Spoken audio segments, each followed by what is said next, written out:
I believe we are on.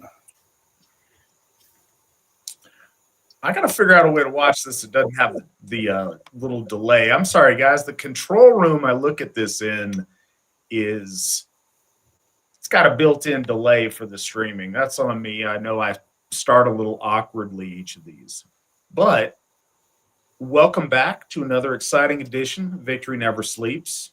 We're on part 5 of our study of the Hávamál. We are getting into the portion that is called the Lodfafnismal, I think. Um, but yeah, we're making good progress. We covered a lot of ground last week. I hope you guys are enjoying this. Please feel free to give feedback. But I think these are really valuable episodes, and I appreciate you guys being here for them. It is our first episode of March. Couple of things. First, if you guys would like to donate or are interested in doing that, you can do that over on Entropy, and you can also do that on any of the numerous methods that are in the description of this video. There's a lot of cool little fun bells and whistles to doing that, and it's very, very much appreciated. And if you put a question on any of those things, we'll stop as soon as is reasonably convenient and address your question. And we welcome all of those. Any questions you guys may ask, if they are directly related to the stanzas that we're in, we'll talk about them. If they're not, we'll absolutely answer them, but we're going to wait till the end of the program to get some of those.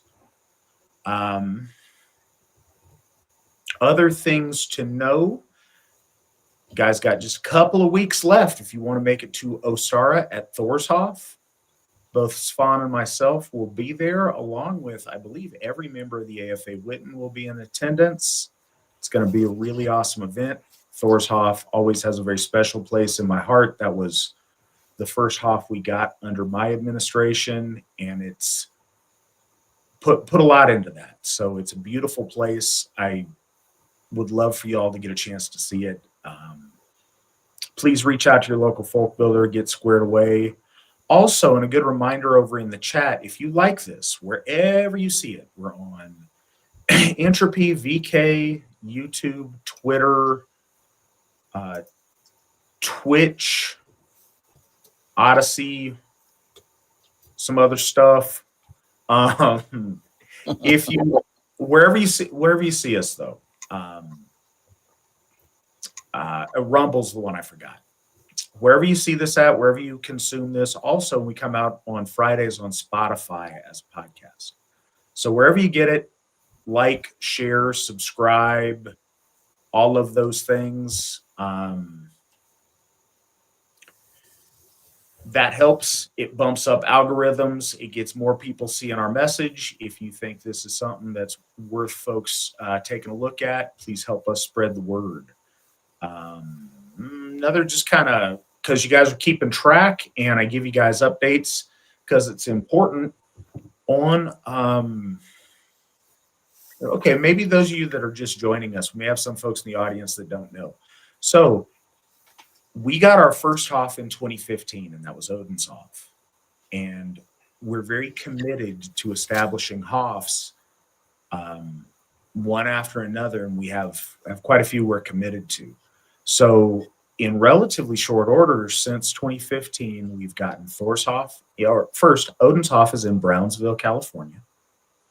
We got Thorshof in Linden, North Carolina. That's where Ostara is being held this year and every year. We've got Baldershof in Murdoch, Minnesota. And we have Njordshof, which I visited last month for Charming of the Plow, in White Springs, Florida. As you can see, especially folks in places like Texas or Maine, you're pretty far away from where our Hoffs are at currently. But the more we make these things happen, the closer these Hoffs are going to get to your area. That being said, I want to report kind of progress. The next Hoff that we are trying to establish is going to be Freyshof. and we're looking at Eastern Ohio or Western Pennsylvania. In order to do that, our first step is to pay off the mortgage that we currently have on Njordshof. And you guys have been awesome and amazing and generous, and we've made really good progress on that. Nick has put up the thermometer on there. If you take a look at that, you can see that we are well over half. I think we're somewhere like 67-ish% paid off at this point, which has come relatively quickly, and that's thanks to y'all and your generosity. So thank you very much for that. We currently owe $92,935.77. That's a lot, but not considering we've only had this Hoff for about a year and a half. So we've made tremendous progress on paying that off. We're moving forward nicely. And again, thank you to everybody who's donated to help make that happen. If you are interested in furthering this and helping those donations continue to grow, Nick will post a link, and we appreciate that. That's what I've got for you at the top of the month on this. And I appreciate you guys being here. I appreciate all your questions. If you're following along tonight, Nick can also post the link to the exact webpage that Svan and I are looking at and reading from. But anybody curious, we're reading the Bellows translation of the Hávamál.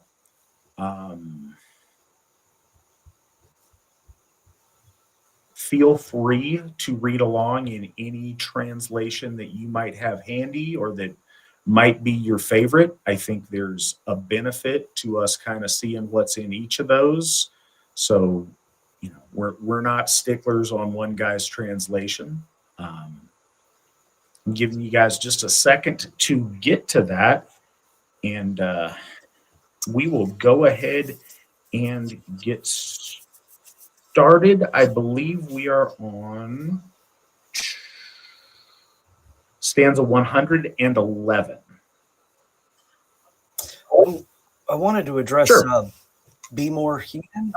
He just he made it specific. Yeah, I'm down in southeastern Virginia, Norfolk, Chesapeake, Virginia Beach area. And yeah, we're actually first off, I would recommend that you come down to Ostara in North Carolina, but also I'm going to be holding some moots down here. So if you want to get in contact with me, you could contact me through my email, which is sherul@runestone.org. You could also reach out to me on Twitter as Gothi Svan if you need to get in contact with me. And we could see about, you know, if you're down here in this area and you want to get together or possibly join in something, Be More, you're more than welcome. Just reach out to me. We'll figure it out. Another thing to mention, just putting it out there, I'm not sure where in Maryland you find yourself, but if you are, if you are or you aren't, I was going to say in the western half of the state, at the very, very tip of West Virginia, where it's almost in Maryland, we have a folk builder named Pat Cook, and he would be happy to help you get involved with some people locally there as well. So you've got a lot of cool options, and I hope that you take us up on at least one, but I hope you take us up on all of them. I think they're great folks that we'd love to see you get in touch with. Yeah, we were talking about this just a little while ago, and I think that the audience is worth noting that there's a lot of stuff going on in areas, not for everyone, because there are certain places where but usually if you look around, you'll find a lot, and there is tons of stuff to do.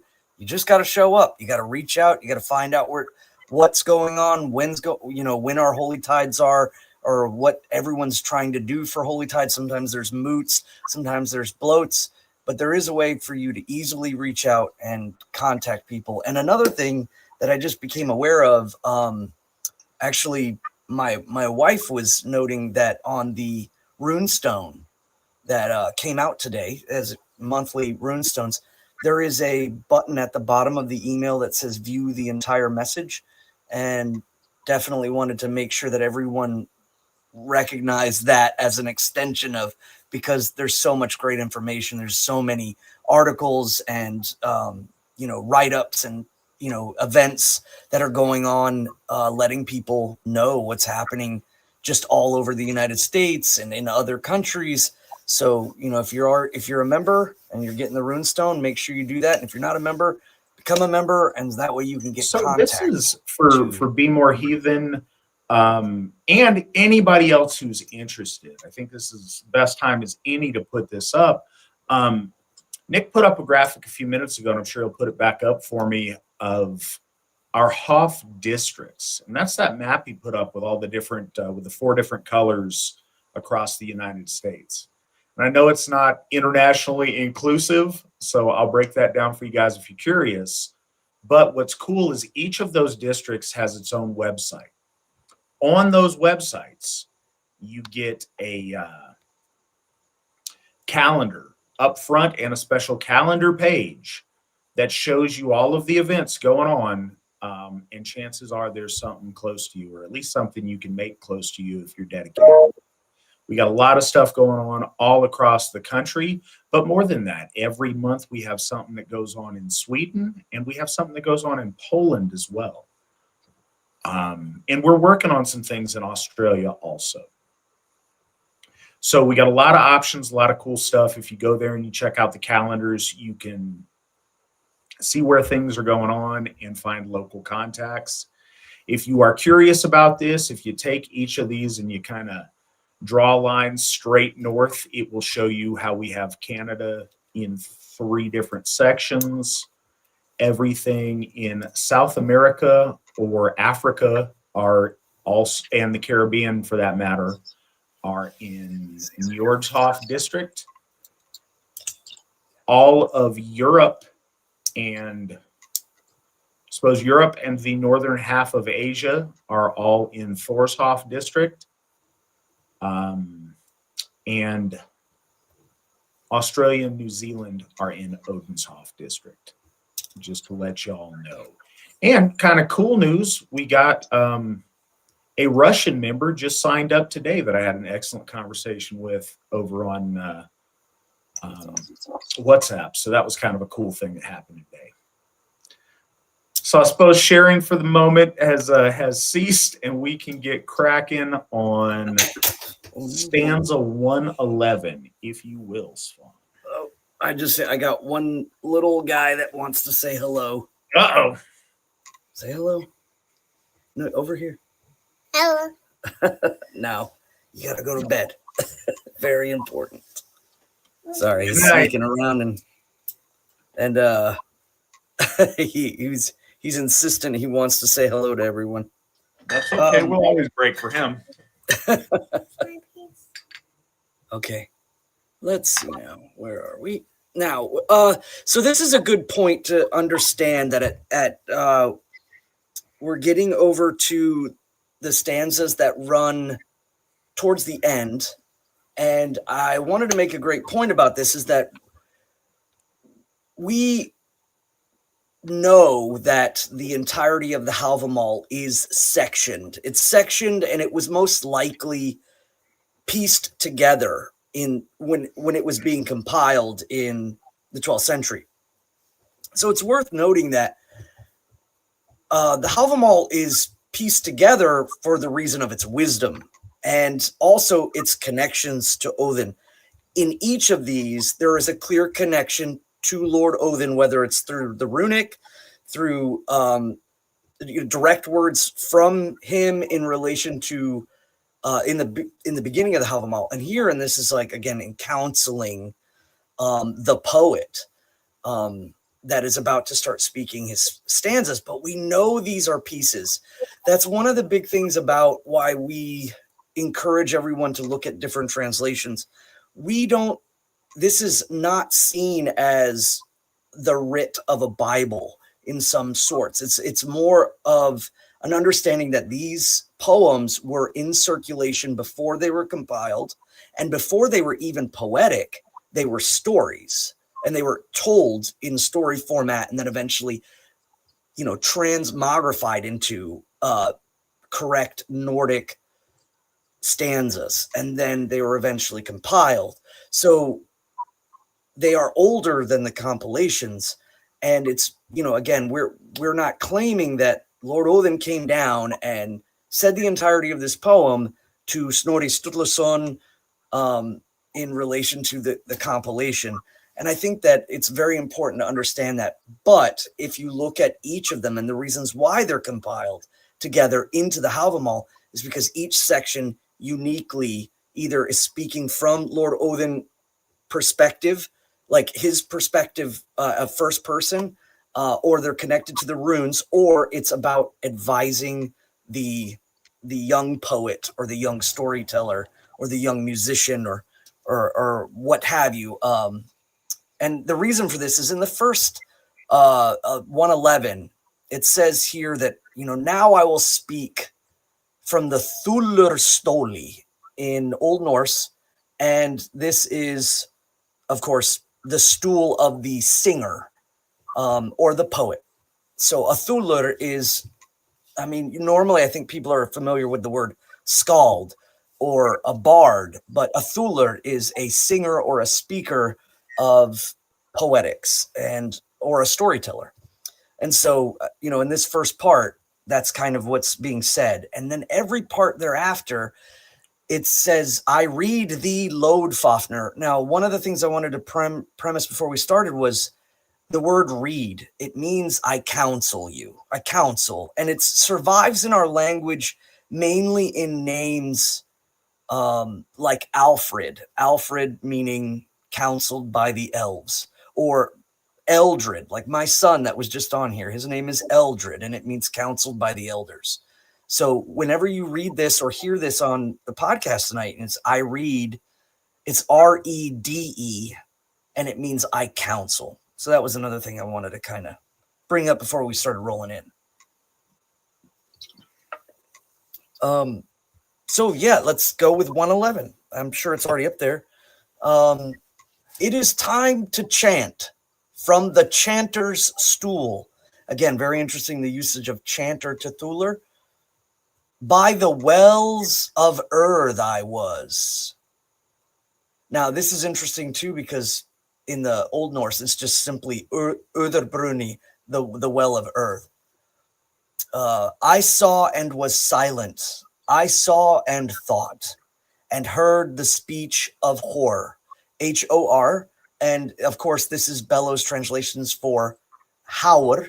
Haur is the high one, Lord Odin. Of runes I heard words, nor were counsels wanting. At the hall of Hor, in the hall of Hor, such was the speech I heard. So now, this is kind of a transition point. And most likely, if this poem was being read by itself, then this is Lodfafner speaking. And he's saying what he heard. And then he is, in essence, repeating what Lord Woden told him. And so that's why it switches. So this first stanza is really from Lodfafner's personal voice. And then it flips to what he heard by, being counseled. And there is repetition in this one that's built up for poetics.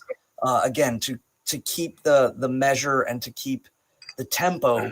Oftentimes, a lot of old poems would have these kind of first two sentences repeat over and over and over again, because they were almost spoken at such a speed that it was kind of like a chorus in a song. So he speaks now that, he was at Earth's well, which is in heaven. And he sat there and was counseled. And then he went to the hall of Lord Odin and found that no counsel was, nobody there was not receiving the answers they needed, the answers they wanted, the answers that they were looking for. And so he's stating that, in the heavenly place, which brings a lot of questions. Is he an exalted soul? Is he, has gained the blessing of Lord Odin to see into or be brought up, maybe even temporarily? There's no real background on this. But I do find it, quite interesting in it as to how the perspective of our ancestors as an audience would take this story as being perhaps, again, giving a glimpse. And that happened a lot of times, having a kind of brief moment of being able to glimpse into the other realms, the other worlds, and to be given that gift, and then to come back and kind of exert that. And I think that, King Galfi is one, Lodfafnir is another, and Kvasir is the other, as being kind of perhaps the tripartite of, and I don't mean to use that in a trite sense, but it always seems to kind of lead to three, where there is a mortal or a divine, semi-divine storyteller who receives wisdom and then exudes it out. So, well, we move into 112, since 111 is just and stated. I apologize, Miss McHugh there. I was reading something else. So anybody watching this video, when I'm looking down and in my lap, it's because the way I'm set up, looking on my computer for some of these things is odd. So I'm looking up little side notes and side rabbit holes and stuff on my phone to try to add to the conversation. It's worth noting, when people hear the term thuler, it is the same term etymologically that we use for the position during Sumbul, where there is a bailiff or an enforcer that judges words spoken over the horn and rectifies those situations or ejects people if necessary. That position is etymologically based the same. So there's multiple senses of what all that means, as far as poet, reciter of the past, and kind of judge of stuff that people say as it relates to history and lore and things we know from the past. So if you guys hear that term and it sounds familiar, that's why.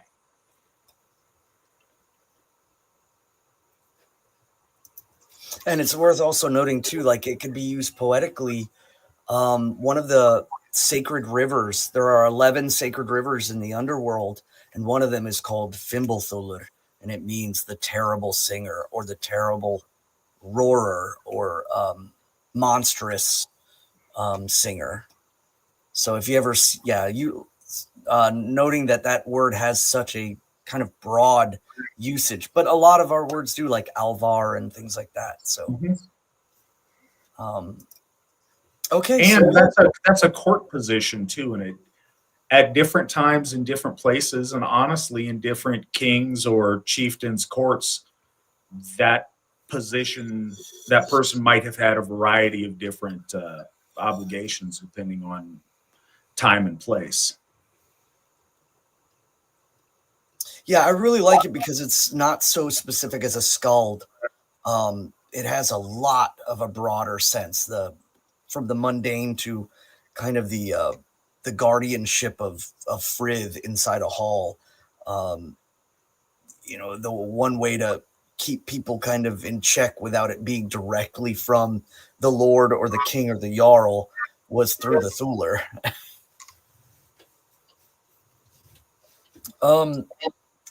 So here in 112, we start to see the first of the repetitive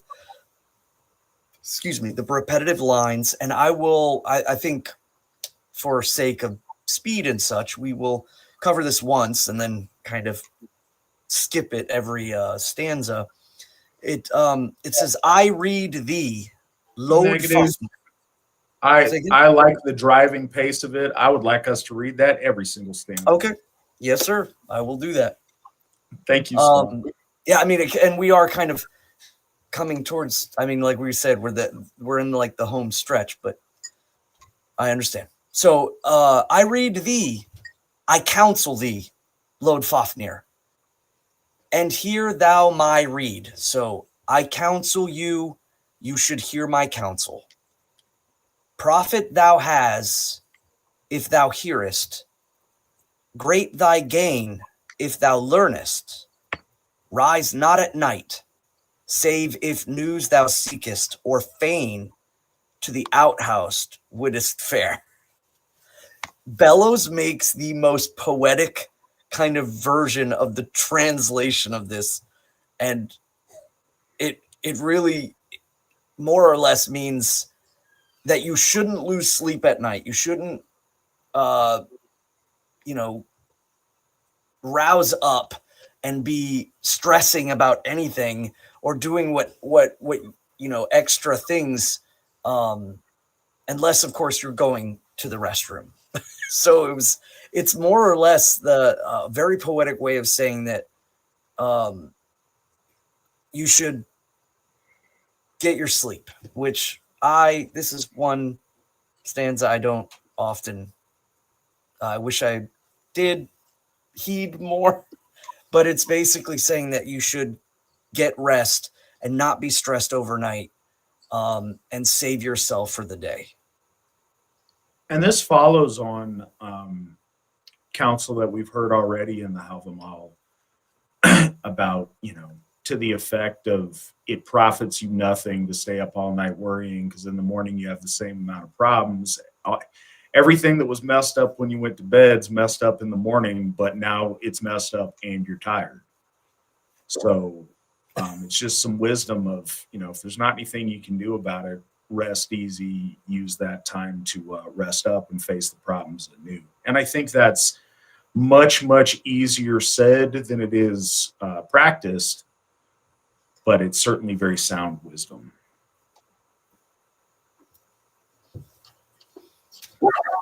Well, and it also immediately goes into some, it goes from practical to perhaps,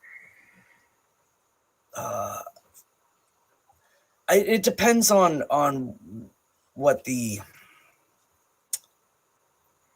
I guess the context of the word, but let's go into 113. I read thee, Lord Fafnir, and hear thou my reed. Profit thou hast, if thou hearest. Great thy gain, if thou learnest.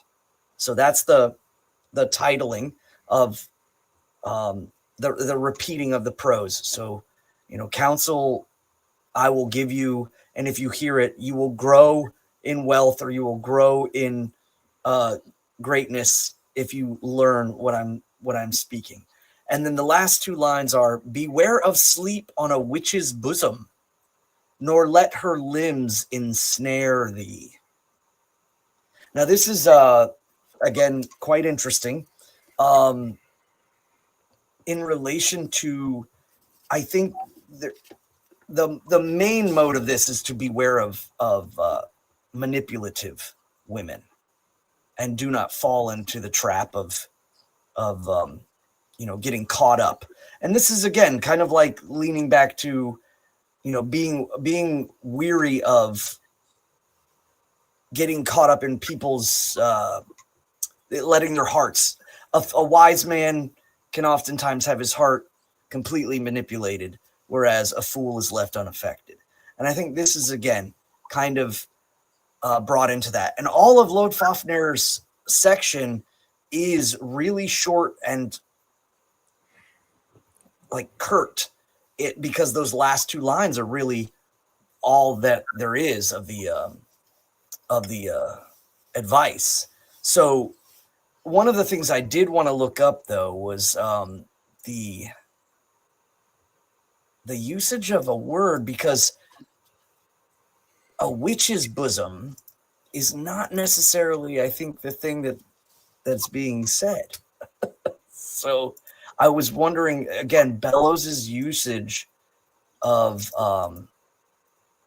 certain words I find interesting. Oh, and I broke my dictionary. So I'll have to look this up. Well, I But think that in I here, was trying to look for other translations as well. And yeah, I think the general idea is very similar to what was said last week. Beware of the seductress. You can't necessarily rest easy because you're laying with a woman. Be careful, because often they got shady intent. That's a thing, and I think it's sound advice. And I think that women know that and exploit that, and it's a thing. We know very well that sex, or certainly affection and attention from women, is very disarming to men. It's one of the most potent ways to cause a man to make mistakes, or to let his guard down, or to not live with the wisdom and caution that he normally would. And I think we all know the truth in that. So I think this is a further admonition against. yes, if you're on Instagram, beware of the OnlyFans thoughts. It's a thing. It's a thing, and you know, as this attests to, it's always been a thing. I don't know if the audience knows, but like, I'll just say for myself, I got kicked off of Facebook, and January 6th, interestingly enough, and but I was allowed back on to Instagram, which was a different thing with my business, and I come back after 2 years, and that's like everything I see is these kind of women trying to get money out of men by doing things and linking in the bios and all that. And it was so disheartening to see, like, after being gone for so long. And I guess it's kind of like when the frog jumps into the boiling water versus it slowly being turned up. I don't know if people noticed it, but I noticed it viciously and was like, what is this all about? When did Instagram become like a corral for OnlyFans? It's terrible. Ugh. So now more than ever, the counsel of to Lodfafner is needed for young men, because we live in a wild time. Yeah, if someone who looks like they are an OnlyFans model randomly sends you friend requests, they probably don't really want to be your friend. Yeah, remember what Lord Odin said. Be gone. No, it's something worth noting too. and this is like, say for instance, a perfect example of this is if you are a woman or a young lady that was learning the Hávamál and learning these things. One of the things that I think it's worth noting is that Hall culture, especially in relation to the poetics of storytelling, was heavily geared towards the warrior men, the warrior class. I know that History Channel wants to convince people that there was just equal men and women fighting. That was not the case. And it was very geared towards the speech and the talking of and the referencing to and the advisement of young warriors and the wisdom that older warriors had learned. So it's worth perspective understanding that that's why this is the way it is. Here's an important thing, and I've mentioned this last time, and I'll mention it again. Like so much of our lore, there's layers to it. Certainly take it at face value if you were the intended audience, but the same applies to everyone else to be aware of. Maybe it's not you in that position. If you're one of our ladies, I would prefer you not be the one that uses your sexuality to take advantage of men, but be aware it's a thing. You have friends that may engage in that behavior. You have male friends that might find themselves caught up in it, and you can add some clarity to what they're saying. You may have sons, you may have fathers that find themselves in these spots. It's still useful for you to know. Perhaps you're a man and one of your rivals finds himself in that spot. That gives you an opportunity to exploit if you need to. Perhaps one of your allies finds themselves in that spot. It's worth you heeding this wisdom so you can pull them out of it and slap some sense into them and get them acting right. It's valuable from multiple perspectives, not just for the intended audience, but as human dynamics and social dynamics, we would all do better to be aware of. Well, and I just looked up something and I wanted to make sure because there is a word that's used. First off, the word witch isn't used. The word kone means woman, but the word before it is fjolk kunnigri. And fjol was the part that I was looking for because it could mean desirous. It could mean wanting or needing. And generally, they translate this as to be skilled in magic. But I find it interesting that the first part of it is fjol, meaning desirous. So kind of in the skills of desire would be a more direct translation. And that's why I find it interesting utilizing the word witch in relation to the idea of perhaps a manipulative woman that uses desire against you. That could have big context difference between, but again,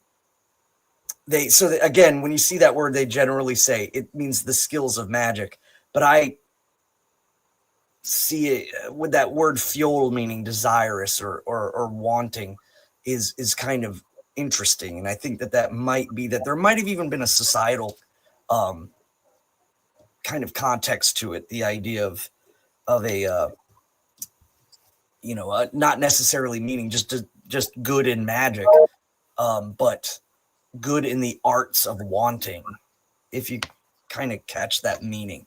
That's why some of the translations and some of the words are odd, because even in the Old Norse, when you look it up, you'll see that word being entirely summed up as good in magic. But if you start picking pieces apart, you can kind of get more meanings as to what they might have been contexting. So just wanted to point that out as well. The art of the magic of seduction, if you will. Well, and that's one of the things to keep note from a modern perspective and in the society that which we live that's largely secularized. When you think of a witch, you think of some green-skinned hag with a pointy hat flying around on a broomstick. And I don't think that was the image to our ancestors. I think the arts of manipulation and the arts of, what a lot of people would call low magic are taught amongst women and have always been. And there's a fine line. There's not like,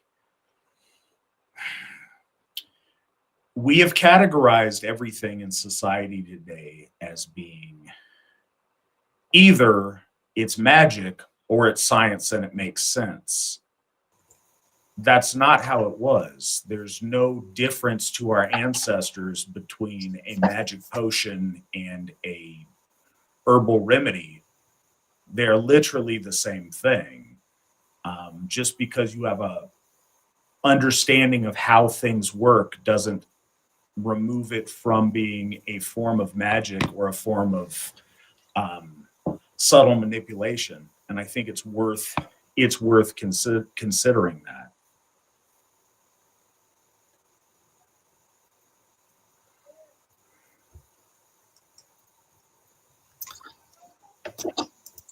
All right, so we are, this is actually a continuation of 113. 114 kind of expounds on it, and this does not have the repetitive intro line. So 113 and 114 are kind of together. Such is her might that thou hast no mind for the council or meeting of men. Meat thou hatest, joy thou hast not, and sadly to slumber thou farest. Okay, so in its entirety here, what we can kind of see is, beware of, lying in the bosom of a manipulative woman who's skilled in the art of, or in the magic of manipulation, and don't let her catch you, because if you do, you will not, be able to spend time with your friends. It's kind of, for counsel or meeting of men, you will not have. You'll have no sense, no mind, And you get no because steak, she's so mighty. and you're miserable. Yes, and meat thou hatest. I love that one. But remember to mat means not meat specifically, as it does to also a meal. The word meat, even in Anglo-Saxon, meant any meal was a meat, and it was not specific to like the flesh of an animal and vegetables. It was just the entirety of the meal. So, I think that's another not mistranslation, but just kind of, again, an emphasis that's gone in a different direction. Well, I think the nugget of this that, sadly, most of us men on here have some familiarity with. Oftentimes, women hold out the promise of sexuality, or of desire for that matter, just to string men along. And in the end, they don't achieve their objective sexually, the men that is. But they also are miserable and don't achieve any of the things out of the relationship they buy into and think they will, because they're so blinded by their lust and their urges. And I think this is, worthwhile advice to keep aware of on that. Sometimes you go all in on the seductive, very sexually forward woman, and you find out that it's all just a tool to manipulate you, and what you think is going to be, this wonderful experience really is not. And you end up sacrificing a great deal to not receive, any kind of reward for your sacrifice.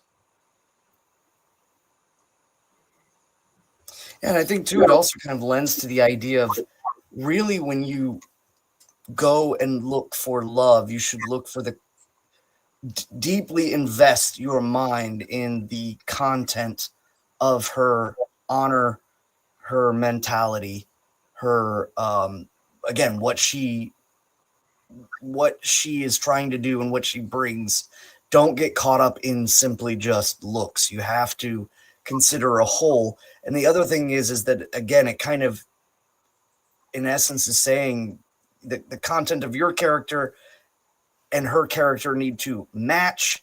If you need to have more than just simply the looks that you're looking for, you need to consider the whole of it, and that's a big investment. Don't just get caught up in the beauty or the manipulations of a woman and immediately, you're not to belabor it any more than is necessary. But again, these are for discerning people to apply as they see fit. As an Aryan man or woman, you have agency to make choices in your life. If you want to pursue that or go down that route, know what you're getting into, know the potential pitfalls, and keep your head on a swivel when you engage somebody on that level, so you have full possession of your faculties and you know what the dangers are, and it helps you navigate any of these things. It talks about consequence. You can pay these prices if you want to pursue these things or to go contrary to the advice, but it lets you know what you're getting into, and it helps prepare you if that's the route that you choose to take.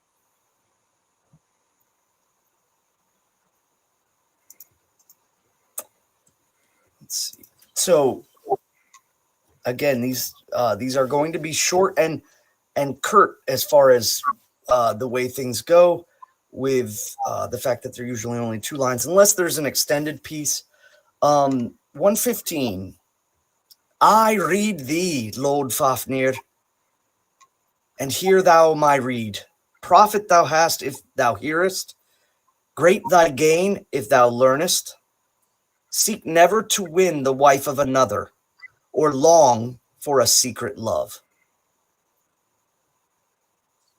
That's pretty straightforward. Do not go and seek the the wife of another man. Don't. Basically, this is just warning about your commitments in marriage and adultery. Don't do it. That's it. And again, the long for a secret love. These the idea of kind of a love or a relationship that has to be hidden, or and again, there is addressments towards certain things that might come up as far as hiddenness of a relationship that again, feuds and things like that of the age at that time could cause huge problems. But this is more along the lines of clearly a morally wrong relationship. Yes. Well, and it's a clear truth, and I say this every Wednesday that we go through it, and I will continue to do so. One of the tremendous values of this piece of our lore is it is so completely relevant to our lives and our social interactions just as much today as it was then. I think all of us either have been in this situation or know people who have, to where they're in some kind of inappropriate relationship, but no, she's going to leave her husband and then we're going to run off together and everything's going to be beautiful and whatever. And I think we know plenty of women that are the other woman too. No, he's going to leave his wife and he's just got to wait till this one thing's done, or there's this other thing. And then we can live our happily ever after dream that we're going to have. And far, far more often than not, doesn't work out that way. And it leads to misery for everybody involved. But sometimes if shame compels people to keep something a secret, there's good reason for that. Yeah, and this the concept, I think, that a lot of modern day people think about, that we don't have moral structures in our faith, are wrong. It's just they don't see it because it's layered, but there are clearly moral caveats to our faith. And one thing that's worth noting for everyone listening is that you don't want to be a needling. You don't want to be marked as somebody who's, just of no worth or of moral crime. But it's worth noting that there's levels. There is first the folk, you by law or by, if you break an oath, if you steal or kill your kin, go with another man's wife, so on and so forth. All of these things in amongst the folk can be determined as like prosecution of it based in the world of the folk. Then there is the gods. You don't want to be marked by them. And I think that those may have far bigger or broader frameworks as to what perhaps if the gods were to doom you as they gather to council in heaven at the well, at the tree, they mete out the doom of men. I think this is ultimately just talking about being marked, but I think their mark is far broader. It's not necessarily like in the realm of law. And then of course you don't want to be marked as a needling by your ancestors. So you have more or less 3 courts of moral judgment that we function in. And the first and foremost, that's the most intricate and the most lively, is of course here in Midgard amongst the folk. Your community matters. Your community, nowadays I think a lot of people can say like, oh, I don't care what people think, or I don't care. And they can just kind of move on, or self-sufficiently kind of, feed into themselves or whatever, or go try to find another community. Some people just change communities like they're, changing their shirt. But that buildup of things that happens, I think ultimately bleeds into the other two. In the heavenly court, I think the gods notice consistency of action. And that's when I think the cumulative sense of being called a needling by the gods or being noticed by them as to be a, There, and not- we do this too. And I think that the judgment of our gods is certainly much greater and beyond our complete understanding.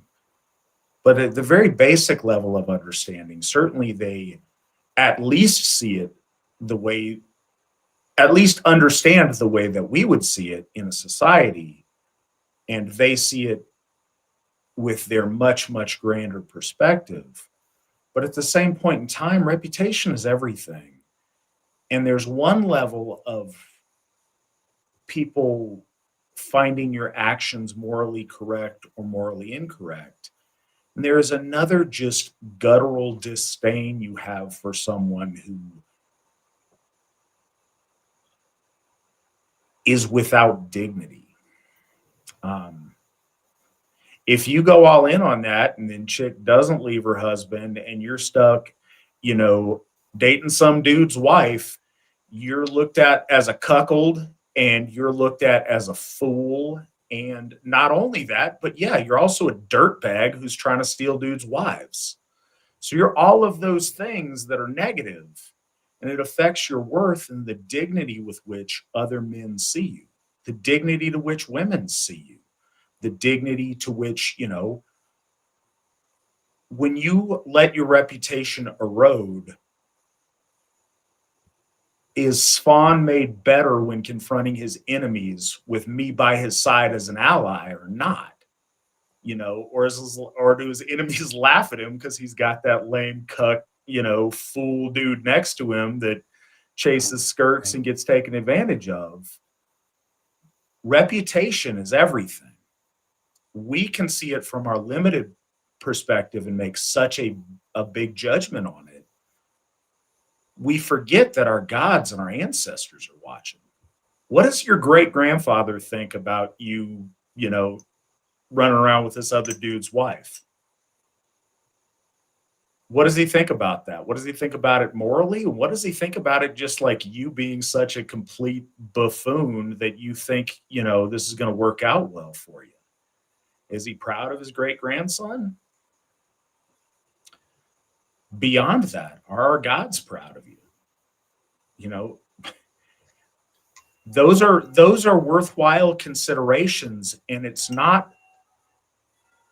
This is a subtle difference, and I hope that I'm communicating it in a way that makes sense.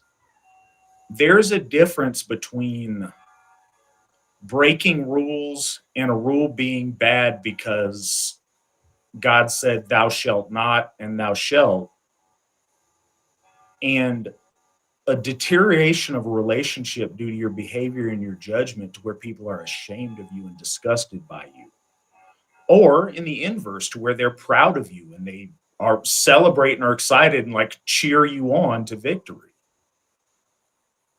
It's not about law and breaking rules.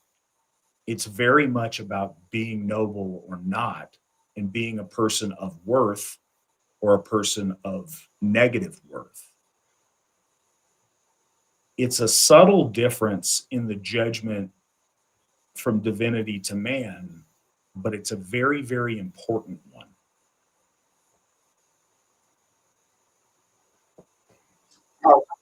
Yeah, I think that our folk, when they go about doing their duty, doing their piety and giving forth in holy tides and what have you, but I think that is a huge that's upholding culture, upholding tradition, upholding community, and all of that. But in between those times, the idea is that, yes, you should be concerned about what your community thinks about you. You should be concerned about what your ancestors think about you. And you should be concerned about the gods and what they think about you. Or, again, you need to I find that a lot of times, perhaps when people critique us as a faith, that they don't think that we have the capability, or that perhaps they have run into a great amount of people. I have run into people in our faith that I don't think about that in that way.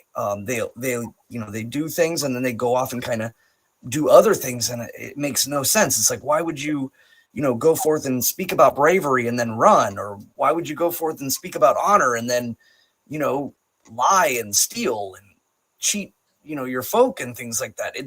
It's because they're not concerned with understanding that. And I think that that's something that we deeply need to understand, is that I'm not saying that the gods are only concerned about you and your individual soul, like in a Christian sense. But the idea is that, yes, your reputation, your accumulative actions are noted. The gods do mete out the doom of men, and that's a concern. You should want them to be proud of you. You should try to act in accordance with nobility. If you do that, then the rest falls into place. So, be concerned, consider these things, and have it build into your faith. Again, we're not talking about fire and brimstone, but we're talking about the value of your worth. If the gods see you as worthless, that is the worst thing.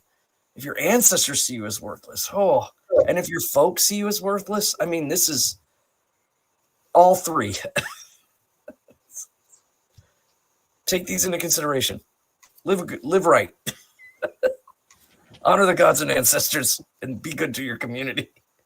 So, well, and it's worth noting, and I realize that we're laboring this stanza quite a bit.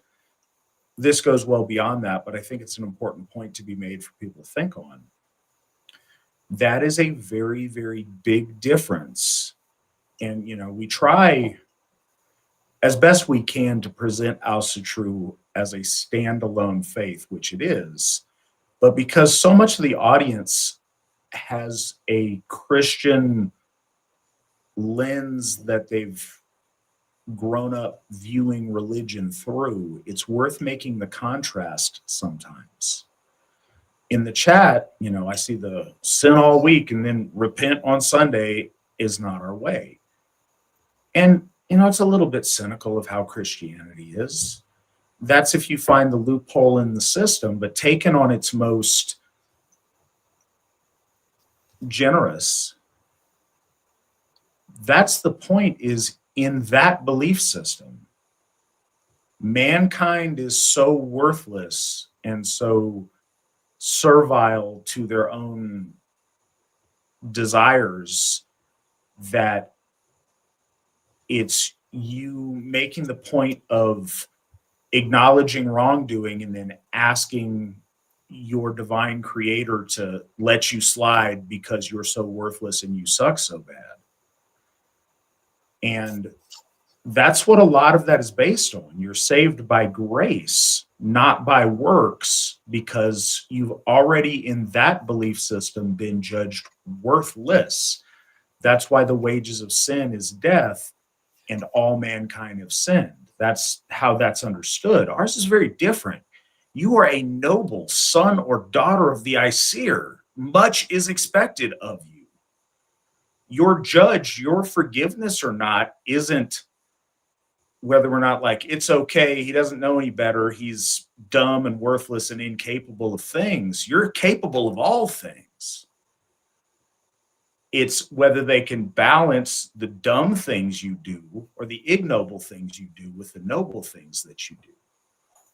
You're not perfect. No one is perfect, and our gods don't expect perfection, but they do expect you to live up to your potential to a significant degree. And the more that you are capable of doing that, the greater glory you earn from our gods and from your ancestors.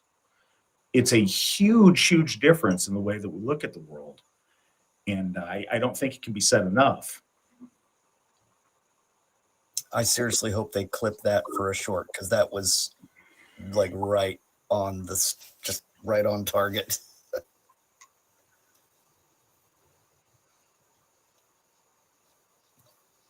And again, I know you said we're rolling on that, but that was worth it right there. So moving into 116.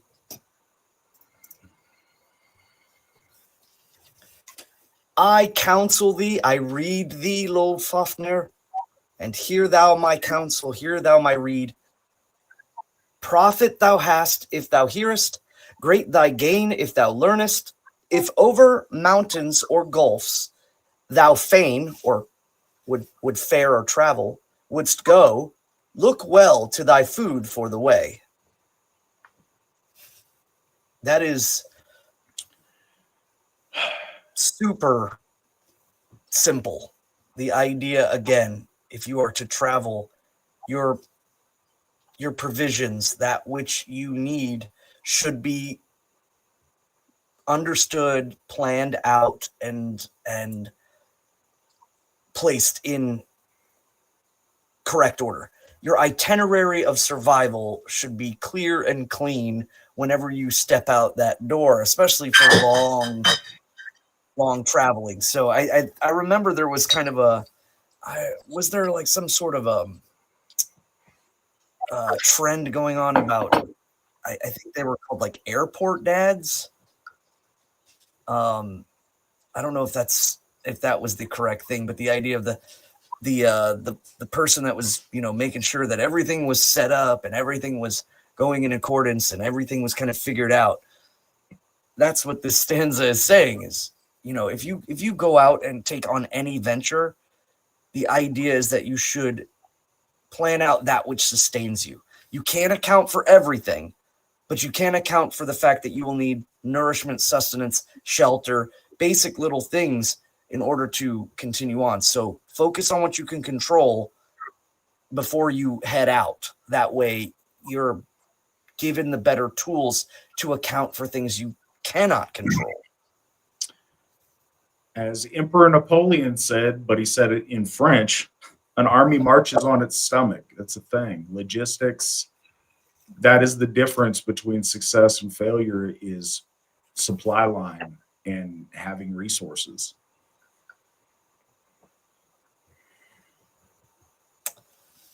So depending on the audience, he might have said it in Italian. Oh. 117. I read thee, Lodfafnir, and hear thou my rede. Profit thou hast if thou hearest, great thy gain if thou learnest. An evil man thou must not let bring aught of ill to thee, for an evil man will never make reward for a worthy thought.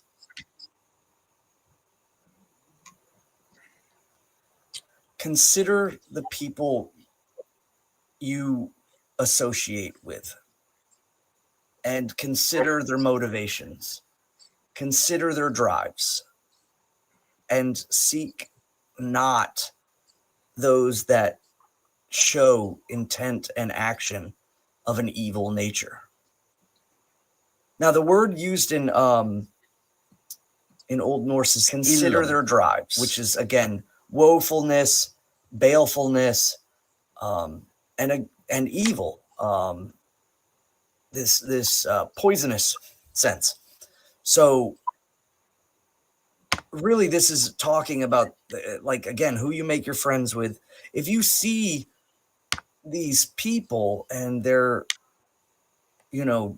doing evil things, if they're doing bad things, don't seek them, don't take counsel with them. I think that this one thing I will definitely say about modern times is a lot of people, when they are with a group of people or certain people, and that person expects something out of you, perhaps to be better or to be more noble or to act in an accordance or with discipline and so on and so forth. A lot of people find reasons to spurn those people that want you to be better, that expect more out of you. you need to look more at the actions of the person, not necessarily what they're just asking of you. Because I think that gets a lot of people into an emotional sense, like, oh, this person's just always hounding me, or so on and so forth. No, if they want you to be better, you can't. Don't. I see a lot of people kind of turn people that want you to be better in because they obligate you to these things that you look at them or concoct an idea to make them the bad guy. And I think I've seen that enough that I feel the need to bring it up. Instead of looking at the deeds of the person, looking at what they've done to build their life, look at how they treat other people, look how they treat their wives or their husbands or their children, look how they move about in the world. If you see that, no matter if they want you to be better or if they don't and don't pressure you, you're looking at the root of that person and what they are. If you see them, like strangely something's going on, they keep moving from job to job and you don't know why, and there's just odd things about their living situations, and their habits are kind of not good, and then that's just on the surface. And then as you get to know them, like, there's a lot of questionable things going on. That's probably a good time to bank away from that person. Yeah, could you go right into reading the next stanza, and then I'll comment. But I think they're paired together well. Excellent. Yep. So 118, I saw a man who was wounded sore by an evil woman's word, a lying tongue, his death blow launched, and no word of truth there was.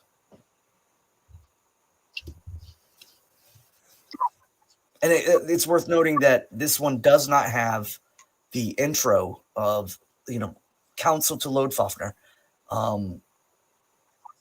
But yes, I think this both kind of is about considering who you pair with, who you hold company with. And in this case, a woman kind of lying and manipulating not just the person or the subject of the warning, but everyone around them. Everyone takes. I think any of us can identify a story in which, and I think men and women both can unanimously say together that they have seen situations where there was a woman that kind of turned people towards or against, and you didn't get the whole story. And again, our society really does lean on wanting to help the woman immediately. And then many years later, you find out it wasn't the way it was originally laid out. So first, we certainly, the men amongst us, but I think all of us know that that's true. But secondly, both of these instances are by evil people. Don't be a fool. Don't trust that evil people will play by the same rules that you play by. A lot of people go blindly in this world, assuming naively that, people won't lie or they won't cheat, or, if you just follow the rules, everything will be okay because, of this and it's hurtful because some very genuine good people are a victim of their own goodness because they can't conceive of an existence outside of those basic moral codes. But this is, in many ways, this entire poem is to disabuse you of that kind of ignorance when you interact with a group. Do not trust, especially people that you've identified as evil people, that they're going to treat you fairly and honestly. The world is not fair, and don't put where it's at all possible and at all avoidable, Do not put your faith, your reputation, or your destiny in the hands of evil people, because they will not treat you fairly. Trust that people are honest when they show you their true selves. When they have identified that they are bad people, trust them to behave badly. And so many people get slapped around by life because they trust in, they blindly trust in systems that have shown dishonesty towards them. They assume that, well, it's all okay because the police are the good guys, they're going to treat me fairly. Or because, oh, the media, well, if they did a story, then they're going to tell the truth about me. Or whatever the case is, fairness and common decency are not nearly as common as many of us have grown up believing. Be aware and know that going in.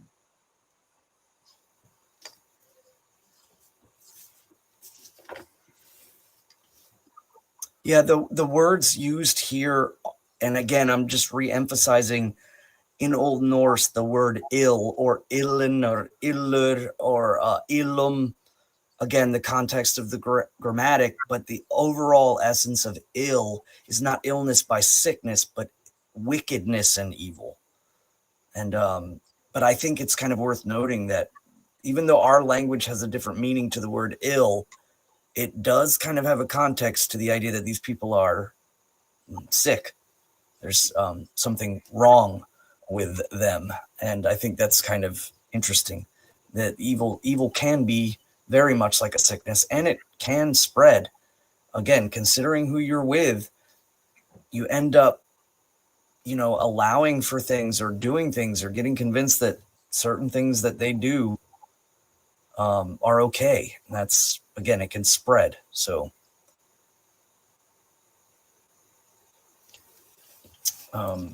let's see, we're on 119.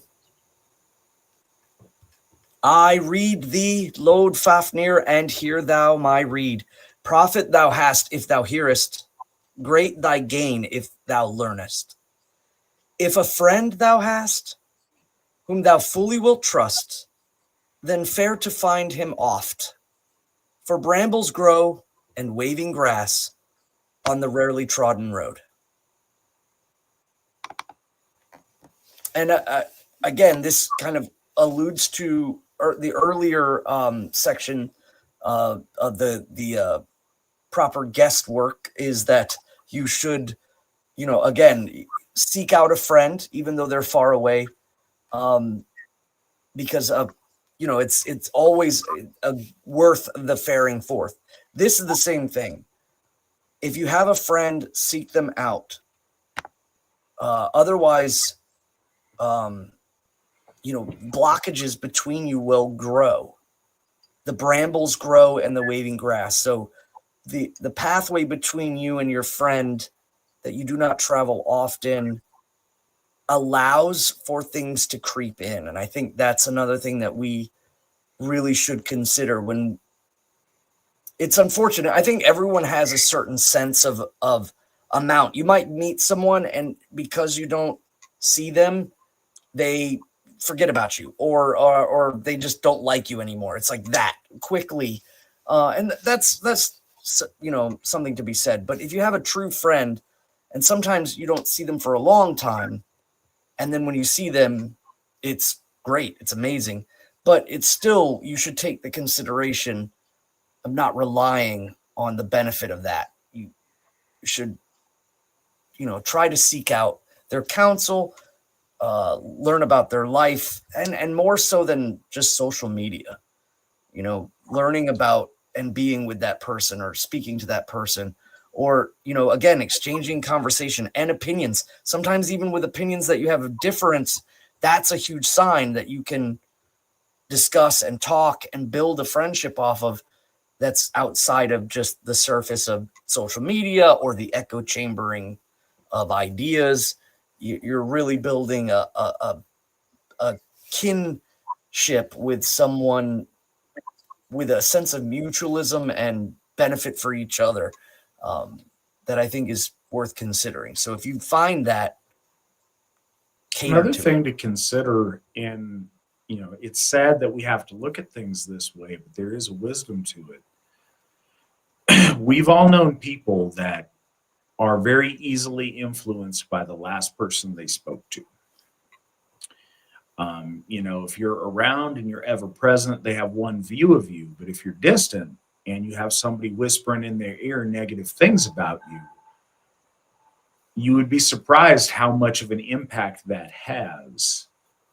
Whereas if you stay in the picture and you stay relevant and ever present in their life, it's much harder for gossip and things to take root. But yeah, once you have a friendship, nurture it, build it. Don't take it for granted, and don't let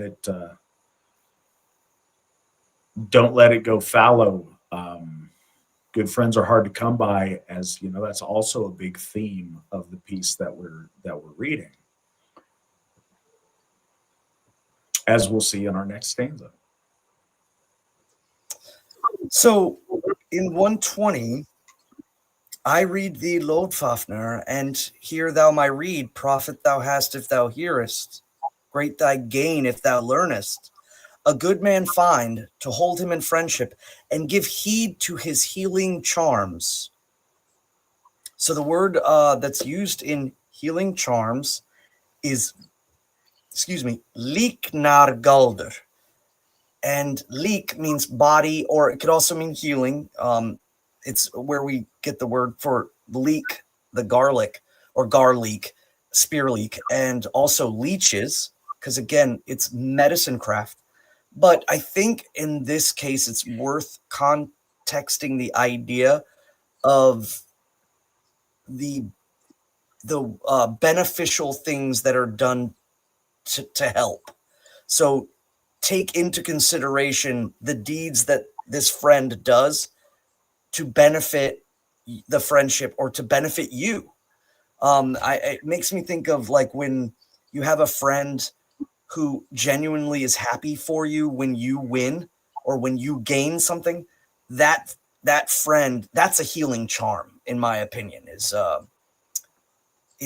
that there's a context to the character of your friend who takes great joy in your success as well, and he wants you to succeed more. He's not jealous of you. He's not trying to steal your success. He simply is happy for you. That is a healing sense. I know the word líknargaldur kind of lends towards the idea of healing spells, but I think that, again, the context of this may mean the words and the deeds done to keep health in the relationship and to keep health in the friendship. And if you find someone like that, don't ever discount that.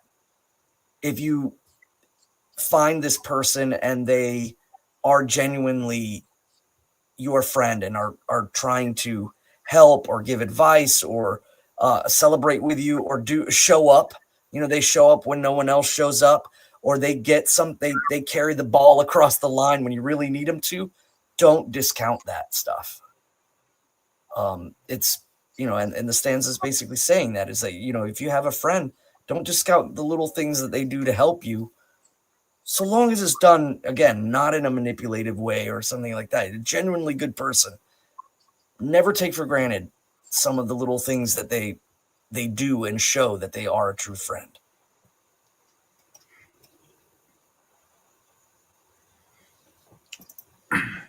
Yeah, that's a theme over these next couple of stanzas that's valuable, is the true value there is in a real friend.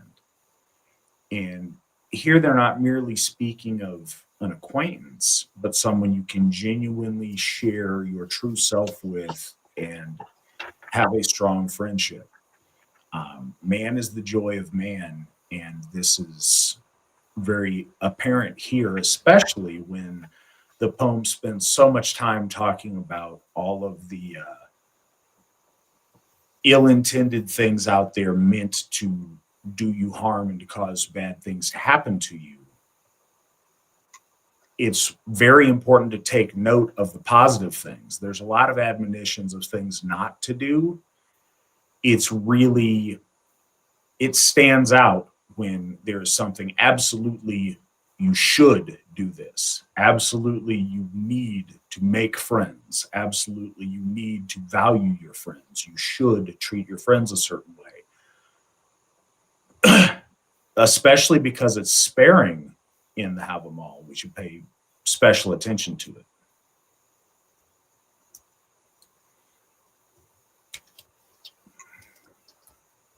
There's a little bit of an interesting translational thing as we move to 121 that I wanted to. It's not, massively crazy or anything, but it's just worth noting again how translations work and how you need to consider the differentiation between Old Norse and who is translating it, because people will translate with different intents. And I think there is a case for that here. So 121, I read thee, counsel thee, Lodfafner, and hear thou my counsel, my rede. Profit thou hast if thou hearest, great thy gain if thou learnest. Be never the first to break with thy friend the bond that holds you both. Care eats the heart if thou canst not speak to another all thy thought. And I mean, I think that's pretty straightforward. Is one, act in accordance of nobility and virtue and goodness and moralness. Don't be the first to break the bonds of friendship. Don't be the one that, does the wrong that creates the fissure. So it's an ongoing sense of maintaining. Don't be that guy. You're not wanting the other person to be that person, but you can control you. Don't be that person. And then on the second part, care eats the heart if thou canst speak to another all thy thought. This is true, but there's one interesting part. The word sorg in Old Norse, sorg etter hjarta. Sorg is not care, it's sorrow. So the translation in the Old Norse, sorrow eats the heart if you cannot say all of your thought, all of that which comes to your mind. And again, in the Old Norse, at the end there's the word hug, which is thought, again, a component of the soul, hugur. So I just, pointing that out for people to see its usage, even outside of just talking about the soul, is that it talking about thought. So sorrow, even though he uses the word care, and that just didn't make sense to me. And I don't know why he chose that word. Care eats the heart. I never understood it. But sorg means sorrow or sadness or despair.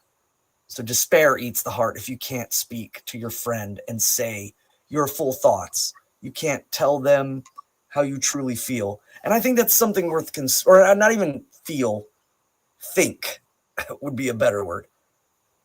Because if you can tell your friend how you feel all the time. We give each other opinions, and sometimes our opinions are rise and fall like the waves.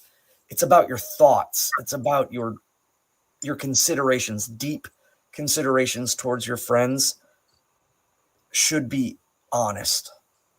I can joke all day about a team or, a person, and we can just rib and jab and sling little barbs at them about whatever they're doing or whatever. Those are emotional comments, and those can go up and down, and they are definitely contextual. You've got like locker room talk, if you will, or if you have certain spheres. Like I know I can talk to, people from the Marine Corps differently than I can talk to, people at my work.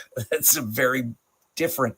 But this is really talking about thoughts and contemplations and considerations that are deeply considered, those things that have merit and are not rising or falling based on the situation. You should be able to tell your friend openly and honestly. And if you can't, you lock that up and it eats at you. or vice versa. You end up watching them walk off the cliff. And if you had only just spoken up, perhaps they would consider. Again, it also means about the way it's received.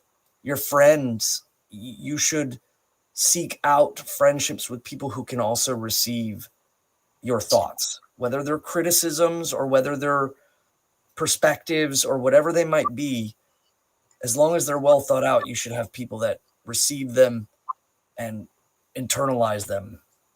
That's the reciprocation of that value of the friendship. It's your ability to speak honestly, and them having the ability to take that and not, oh, I'm going to take all my toys and go home.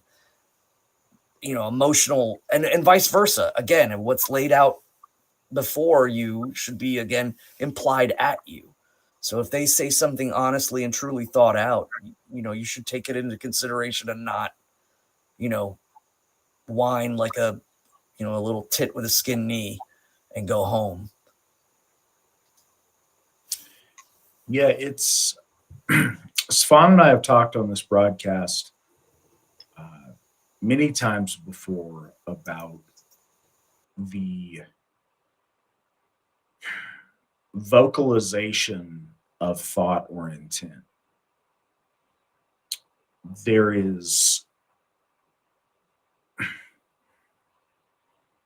It doesn't exist out in the world as long as it's in your head. But there's great power to it when you speak it into existence. We've talked about that being, one of the very roots of magic is speaking intent into existence. When you have things that you think or that you feel powerfully, but you can't tell anyone, they metastasize and they burn you from the inside out if you don't have someone that you can share your thoughts with, that you can speak your mind to, that you can share your feelings with, that you can speak openly the things that are in your head and let them out. If you don't, it burns you up and it's soul killing over time. Loneliness is a profound thing, and it is a killer, literally. If you don't have someone you can connect to on that level, I mentioned this last broadcast, you can be surrounded by people, but still feel completely and totally alone if you can't open your heart and your mind to people without fear. And as the poem mentions so many times, people are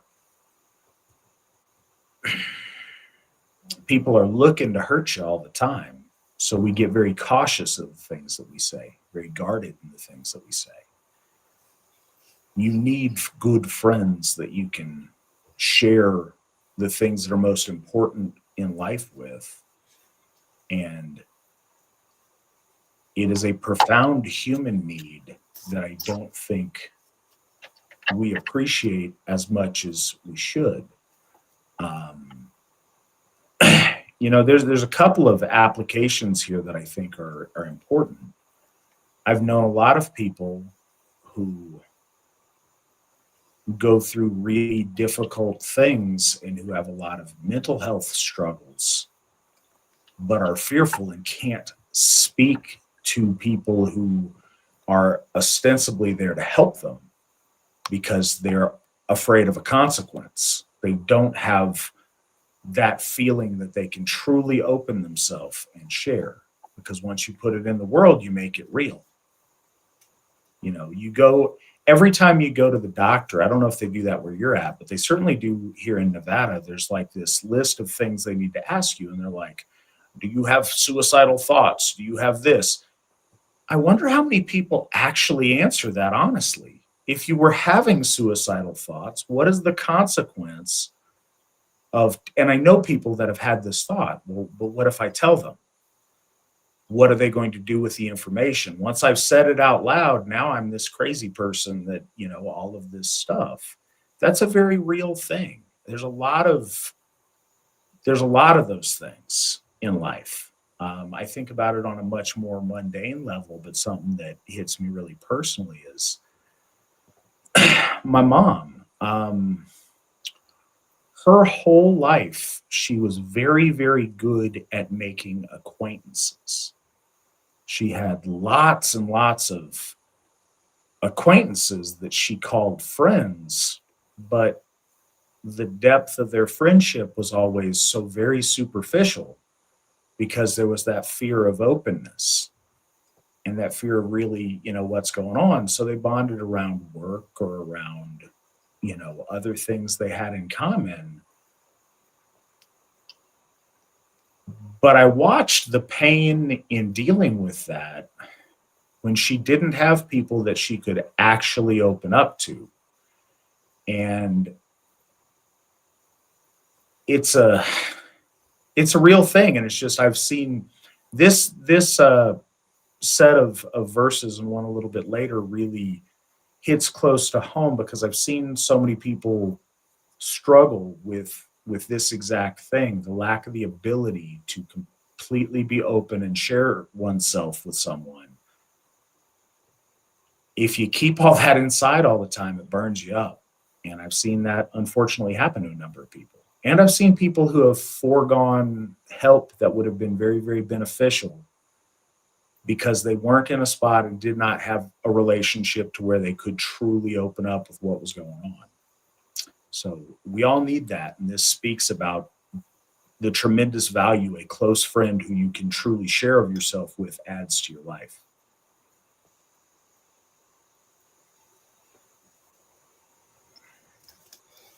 There's a little bit of a cultural context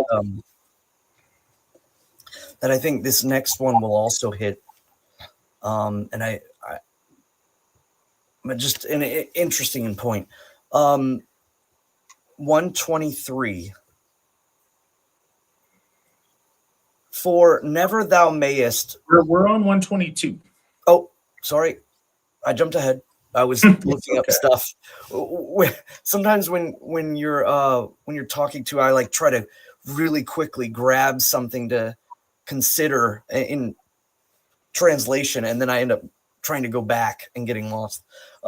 So thanks for getting me on the course here. So I read thee, Lord Fafnir, and hear thou my read. Profit thou hast if thou hearest, great thy gain if thou learnest. Exchange of words with a witless ape thou must never make. That is straightforward. Don't argue with stupid people. Don't invest the time. Don't take the considerations of them to be important. Just, it is not worth it or what have you to have that investment. And that is just about as straightforward as we could get. The word appa is the word ape, and the word appa, again, in context, it eventually evolved into the usage of like a primate or an actual, species.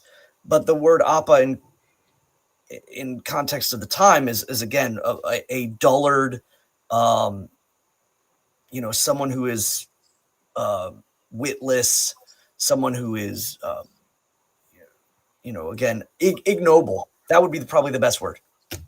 Is an appa, or is a rudimentary conceptual or a rudimentary person, or a person who has concepts that are rudimentary and fall short of nobility.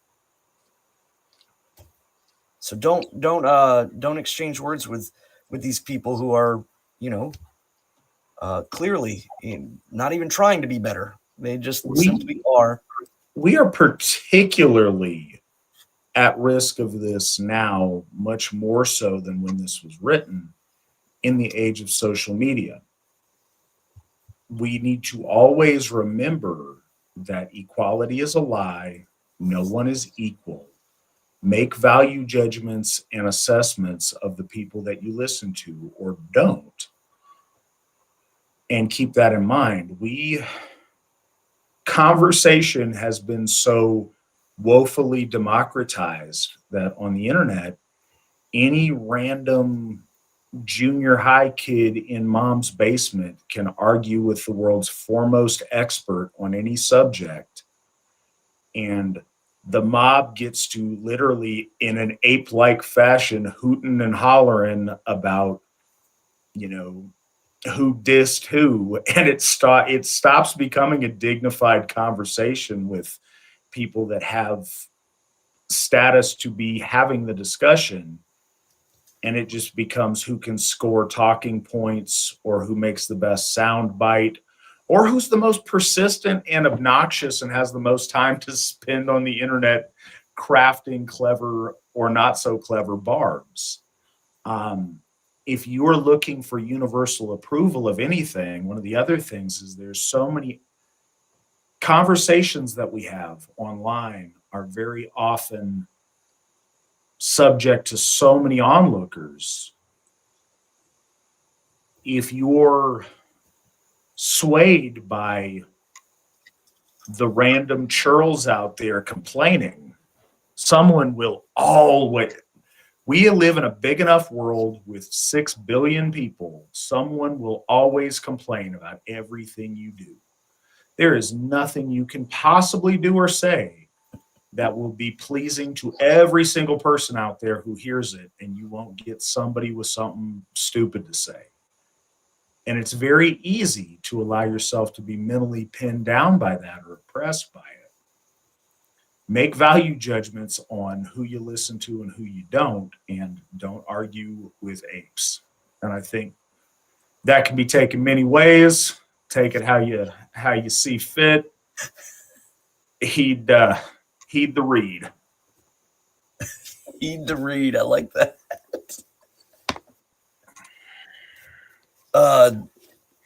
So now we're moving into the one that I was kind of looking at.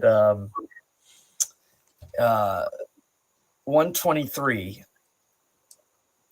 For never thou mayest from an evil man a good requital get, but a good man oft the greatest love through words of praise will win thee.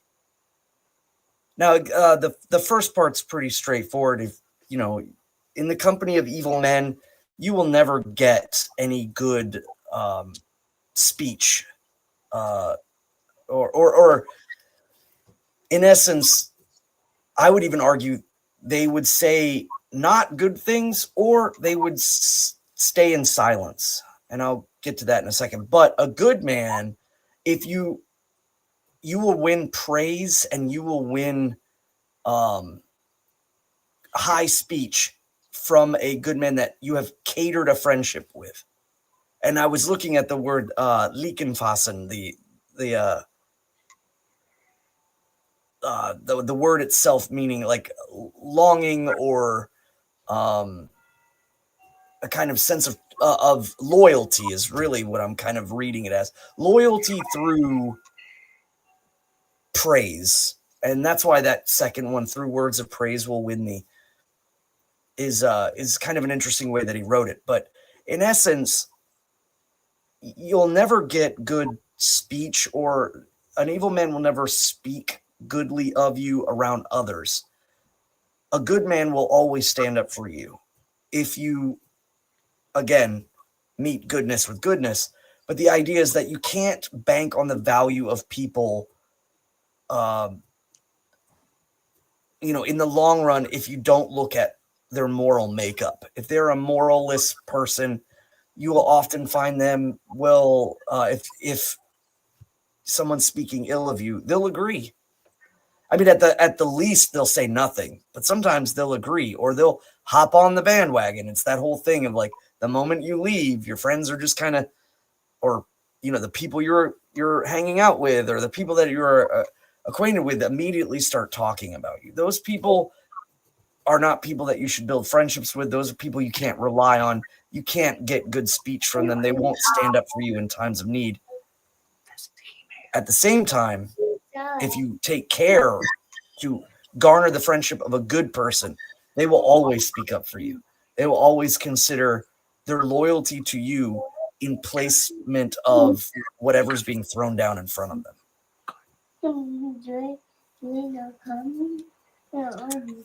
And Svan, could you read the following verse? Because I'd like to talk after that. And my daughter came up here's got something to tell me. Oh, yeah. So with 124, mingled is love when a man can speak to another all his thoughts. Naught is so bad as false to be. No friend speaks only fair. So there's a couple things about this, and I think back to certain people that I've talked to have spoken about. There was a film critic who spoke about the difference between the Time Machine from the 1960s and the Time Machine that I think was made in the late 90s, early 2000s. And he was kind of just ripping apart the differences between our society and the way that we view things, and how much there was more of a noble sense in the older version of the movie, The Time Machine. And one thing that really stuck out to him, and he brought it to my attention, the audience's attention, was the friend that waited for his friend to return to the time that he left, and how this was seen in those days as a simple virtue of friendship, that a man would stand guard, would hold troth to a friend with a sense of wanting their friend to be well, hoping to see them again. And that was normal. Somewhere along the way, this has turned into some sort of sexual orientation, as they like to often say. And that makes it different. And they have done this with everything. And so a simple sense of whether it's the relationship between Horatio and Hamlet, they try to make that into some sort of immoral, perverted kind of thing, instead of it simply being that they are truly close friends. And again, we hear people say that, when they talk about love and how the Greeks had all these different types of love, the love of a friend is clearly there, but now apparently they're changing it to like all forms of love or some sort of like orientation. And I it's kind of it's disgusting and just very, very trite that people can do this on such a grand scale to kind of pervert these things. So now if you have a close friend, it's now, it's an orientation. That's the way you really are. And it's like, no, it's having that bonds of brotherhood can be very, very powerful. It is not the same as having the bond of your wife or a girlfriend or something of that nature, but it can be equally powerful in the sense of what it requires you to do in your life. I've met lots of my friends and friends in the past who have gone to great lengths to help a fellow friend, even if, his loved one has to kind of take a hit for it. She might have to be gone, away for a long span of separation, but he's got to go and help his friend. And he's relying on the love of his wife or his girlfriend to understand and to survive this drought. And he goes through this long, time to help his friend. And then when his friend is good, he goes back to his wife and then tries to, build that gulf again. There is an equal sense of power and in the different forms of love. And I hate the fact that everything is now just being turned into the immoral orientation. Love does not equal sodomy. Don't let them weaponize words. That's why Svan and I, you'll find most of the time when we try to really narrow in on a word, don't ever look up definitions, because definitions have been co-opted by communists and ill-meaning people. Look for etymology. Etymology teaches you the root of words, how they evolved, where they came from, and is much more informative to their deeper meaning than the politically motivated definitions you run into sometimes. Love, and I think that sometimes there are just evil currents in the world, and it's not always a planned attack, but there's something fundamentally sinister about manipulating the word love to get it used less, and I think subtly get it practiced less. Love between brothers, love between men that have deep emotion and deep bond and caring with one another is fundamental to any functional male society. Love between father and son, love, you see it in the family, and then it extends to people that are so close to you, you see them in a way as family and you have love for them. It's, you see how quickly the left likes to malign people as being hateful, or say that a grouping of individuals is a hate group, but they try to take away your ability to be a group that's bonded around love. The AFA fundamentally is built on love. Love for our gods, love for our folk, and love for one another. Svan is one of my dearest friends. I love you, Svan, and I say that proudly and I mean it. That's important, and we take something away from men if you're somehow disallowed from bonding on that kind of level. And I think it's important that we stay on guard for that. Yeah, I mean, how can we not have? We as friends have seen so much and been through so much, and the idea is like, again, if you needed help, and there's service to the folk. I would definitely fly out if somebody was like, I need help. But there's also people in our church too that are like, we have seen so much, we've been through so much. They called, it's like plane, train, car, however it's going to happen, traveling miles, doing these things. And that philos, as the Greeks called it, the love between friends, has, I think, it's been co-opted, switched out. And I think it's one, it reduces the value of the usage of philos in society amongst, normal people. And it also attempts to make all love their orientations, which in essence tries to normalize it. And then so now everything becomes that. And that is, like you said, truly sinister, of ill people. And I like how you use the word ill, because we're kind of, again, hitting that again. But it's,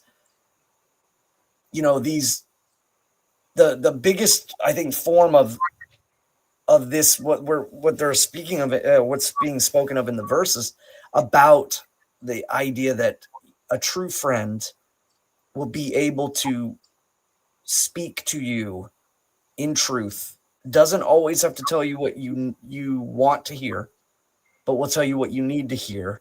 And that is a friend that you should cultivate, like troth with. Because if you end up getting these people who are often silent in your suffering, or they tell you only what you want to hear, and only speak to you when you're on the winning side of whatever you're trying to do, how far, how long? I mean, and I think for young men, and when I was younger, I didn't know this. I would love to have, reading this. Of course, I had it written down, and I really wish I had read into this more often, sporadically throughout my life, especially my younger years. But now, as an older man, I realize this so much more. And I think it's important that, we introduce young men and young women to the Hávamál to understand these, nuggets of wisdom that will help them for a long time. So, find a friend, a good friend, and make sure that you realize that, they will speak their thoughts. They should be able to be truthful with you and not false. And sometimes being truthful doesn't mean that they're going to be friendly or, in this usage, fair. Their words may have, well, truth kind of lined in it, and you got to be ready for that. And that's the kind of friend you should cultivate. I got this level. It was important for me to comment on the weaponizing of words and concepts, and yeah, to stave off that current. But to the meaning of this stanza also, it talks about a friend. A real friend isn't someone who just tells you what you want to hear. As a matter of fact,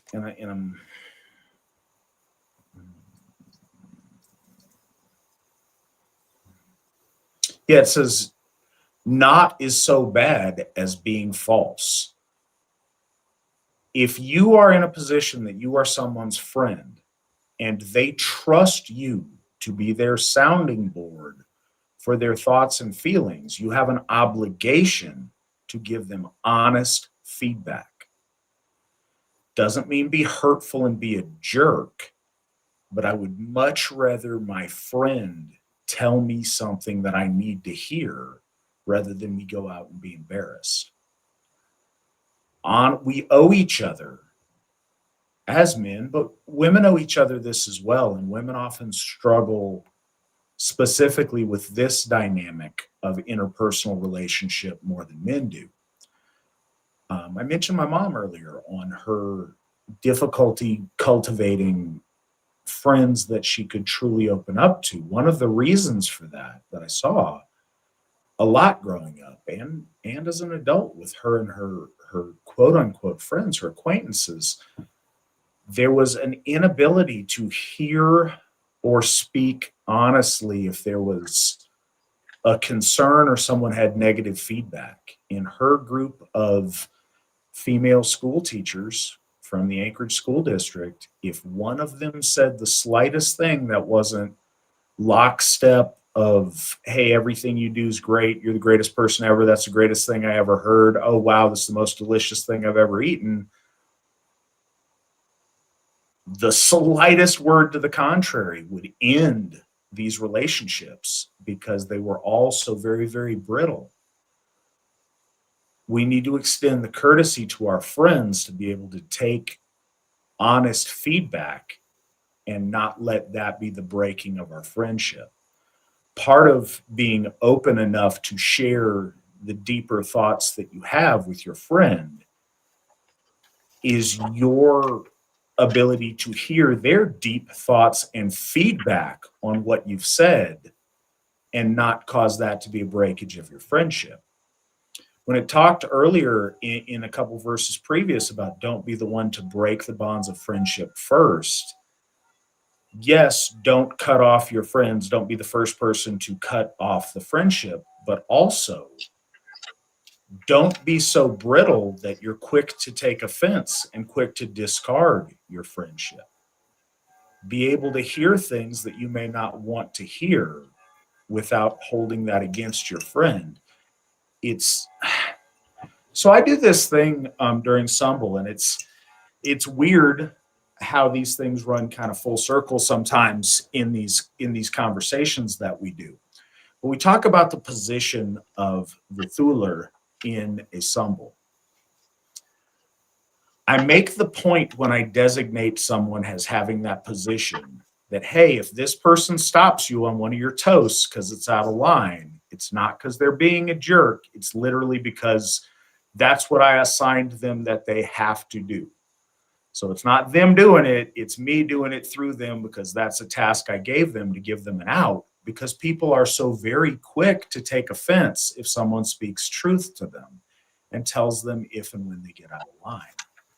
So that is an obligation with that relationship, is for you to have friends you are truly able to share yourself with and share your innermost thoughts. You have to be able to take well-meaning and respectful criticism and feedback that you may not want.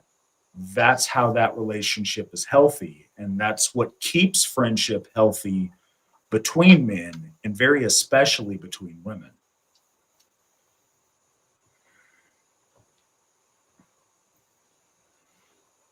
Oh, and a side note, we got a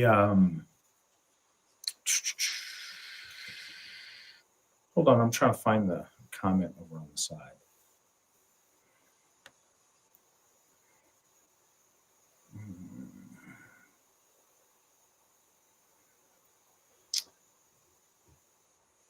From Russ H. Excellent stream, gentlemen. Deep and powerful stuff. Just wanted to say how much I appreciate your knowledge and genuineness. Hey, Russ, thank you for that. Thank you for saying so. Svan and I love doing this. It's something that we look forward to all week. And I'm glad this is meaningful to you. I'm glad this is helpful. I hope folks enjoy it. I hope it's entertaining, but I also hope that it's meaningful and folks are getting value out of it. And it's really important to me, at least, to be as genuine as possible, because that's when stuff gets real. And I think that's something that's lacking in the world today. And yeah, I always try to give you my most genuine self on here, and I hope that translates well. Thank you for your feedback. We appreciate it. Yeah, the beauty of this medium, as opposed to like writing or essay or even a scripted kind of talking to a camera, is this is me and you and the audience kind of just whatever is happening happens, whatever's said is said, and there is no other path to go but to be openly honest about whatever we're discussing. So I think that's a great value that you can't get out of other mediums. That's the thing, and I belabor this on here over much sometimes, but I think it's really important. The point of reading these texts, the value in them, we are practicing a religion. We're not studying an obscure point of early medieval history. And the difference means everything. Those points are really interesting. And for the history nerd in most all of us, that's cool. But no, these are deep truths. These are deep pieces of wisdom from the Allfather that it's really important to internalize. And I'll say this, I am so thankful that we are doing this because, and I mean, I've probably read the Hávamál, double digits of times, certainly, every single time. And specifically this one, when we're going through it together, truths make themselves apparent in very different ways every time I read it. And I would encourage everybody to, every few years pick it up and go back through it, because you will hear different truth in it at different seasons in your life. And I'm really happy that we're doing this together.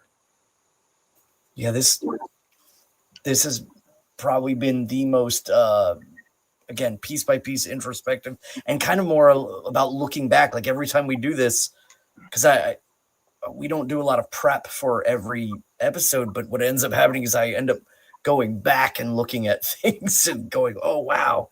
Okay, so yeah, and I didn't think of it that way before, but based on like what Matt was saying and kind of this translation, and I can kind of see it being in this context now, or at least in my life too, especially, like you said, kind of frames itself.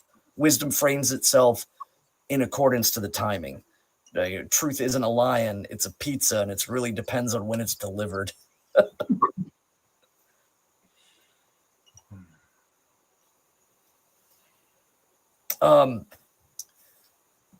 This next one here is interesting, and I was just looking at some things here. I believe we're on 125. Yes. And we have I read thee, Lode Fafnir, and hear thou my reed. Profit thou has if thou hearest, great thy gain if thou learnest. With a worse man speak not 3 words in dispute. Ill fares the better off. when the worst man wields a sword. So again, I was looking at this, and in relation, again, it really is, do not speak, do not share words or hold into dispute, with a and the word the worse is not actually, like, I would say the correct, like a lesser man, with one, again, denoting that we are to hold ourselves up to a higher degree, and have that moral, try to have that moral framework, or work towards having that moral framework, or always kind of forward and upwards. And you shouldn't dispute yourself with someone who is of a lesser sense. I know that's kind of hard to discern sometimes, but really, speak not and go into arguments, or even, again, escalations into violence with someone who is, a lesser person.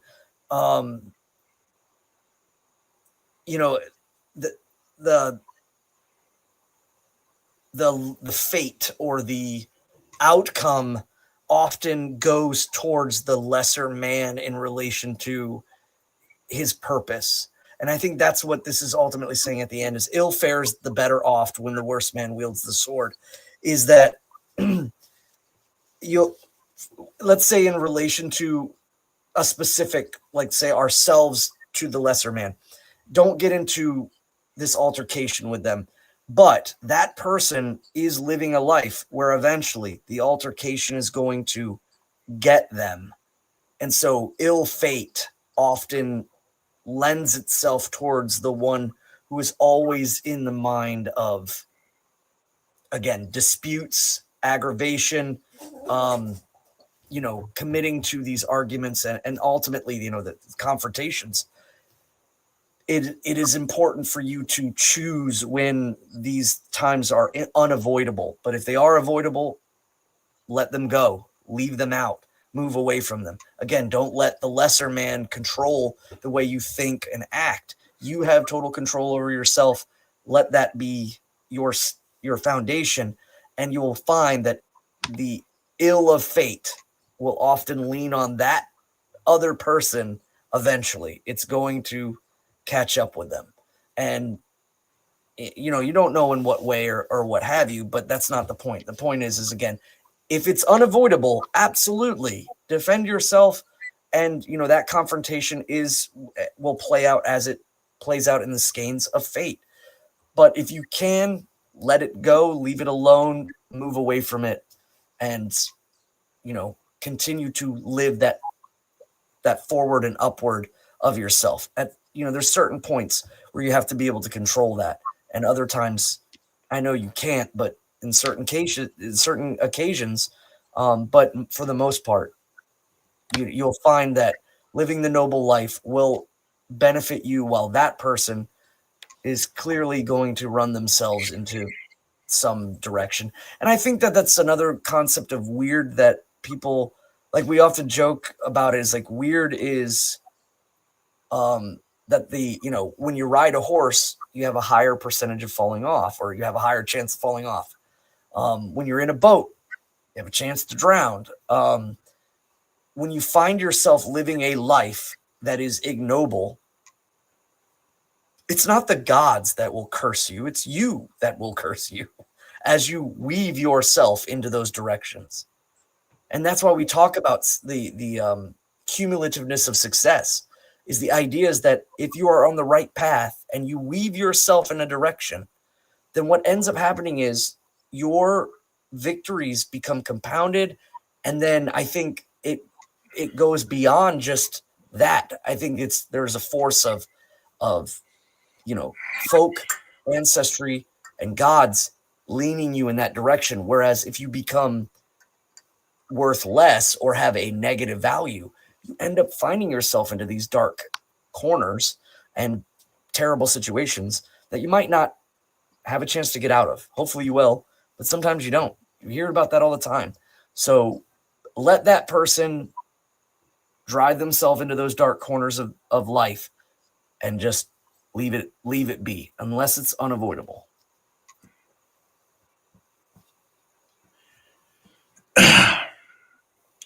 One of the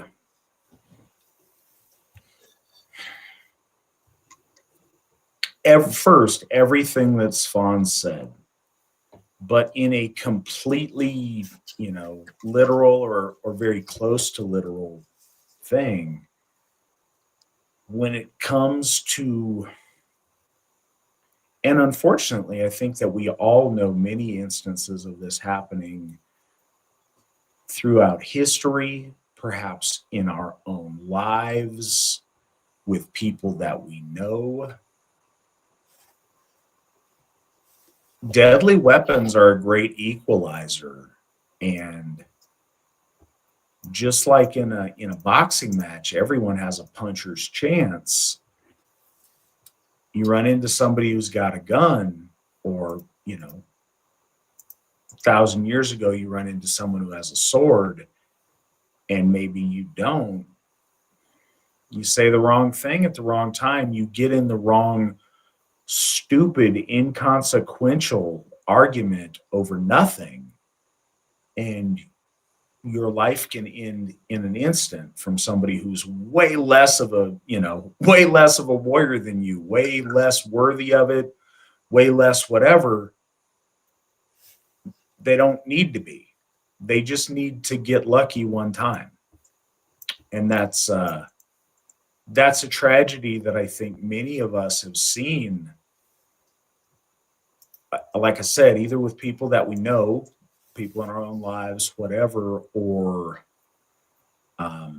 certainly there's plenty of historical examples of some of the greatest warriors that are just amazing in stature and prowess.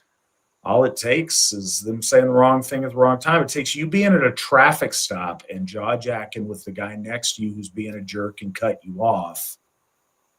And, he may have something in his lap that you don't know, and it can all be over that quickly. And it's a shame. They have bought your entire rest of your life at a very, very cheap cost. And that's unfortunate. So, be aware of that, and don't get into fights that you don't need to get into, because every time you do, you roll the dice, and the winds of fortune, maybe one time you won't come out on top, even if the other person is much less of a threat than you are. They just need to be lucky once. Something I want to address that's going on in the chat, just because it's there. A question was asked about Dr. Jackson Crawford and what our thoughts are on him, and it was clarified.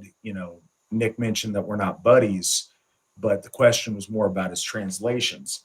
I will say this: I have no reason to speak ill of Dr. Crawford's scholarship, but what I will say that's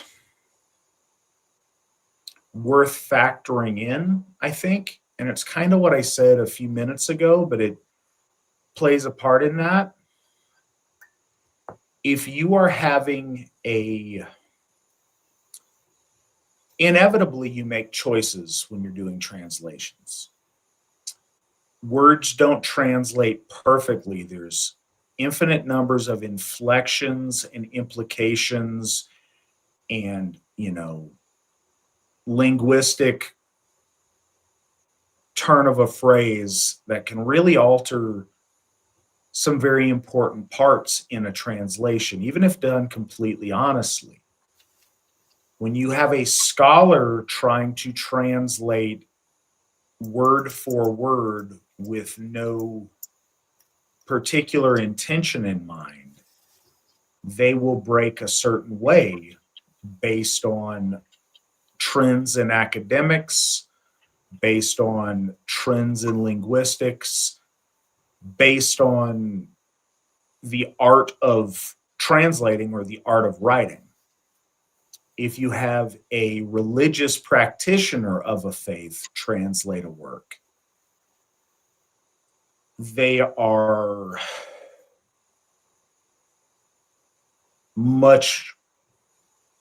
they have an intent in the translation that's very different.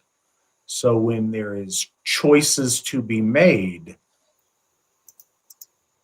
their faith will inform, like when it's 50-50, it could go either way on something.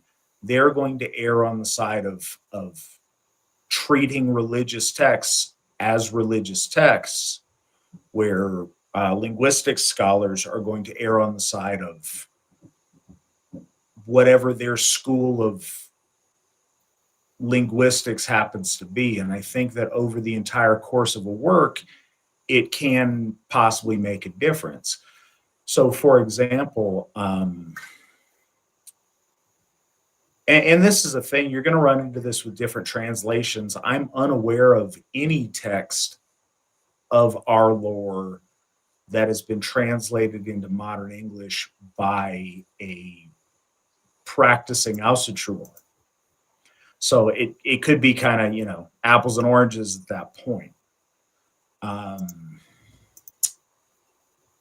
But what I would typically favor is one that was, if an actual practitioner of our faith translated our religious texts, I think that would work in a much better way, because these are religious texts. Just like I think that if you have a Christian translating the Gospels, they're going to do that in a way that's different than an atheist or someone who is opposed to that way of thinking, who's translating the same Gospels. So I think it factors in, but again, I don't think there's any Asatru that are giving you a translation, so I can't say that. As I said at the top of the program, I encourage you to read whichever version that you can. The version I'm aware of by Dr. Crawford is like the Cowboy Hávamál, and it's puts a lot of effort into putting these things into these folksy, like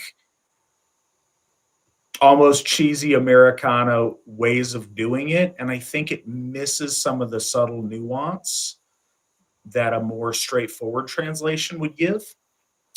And the other thing, and I always wonder how much this affects, unless a scholar is outspokenly conservative, I wonder if the liberal tendencies in academics messes with translations. That's why I really, when I'm able to, I like a pre-Second World War translation of stuff, because you don't have the same currents in academia that push you to or away from certain ideas or certain concepts.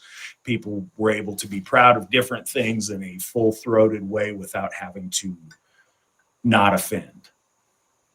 But I think you have different biases at every time you have somebody do the translation.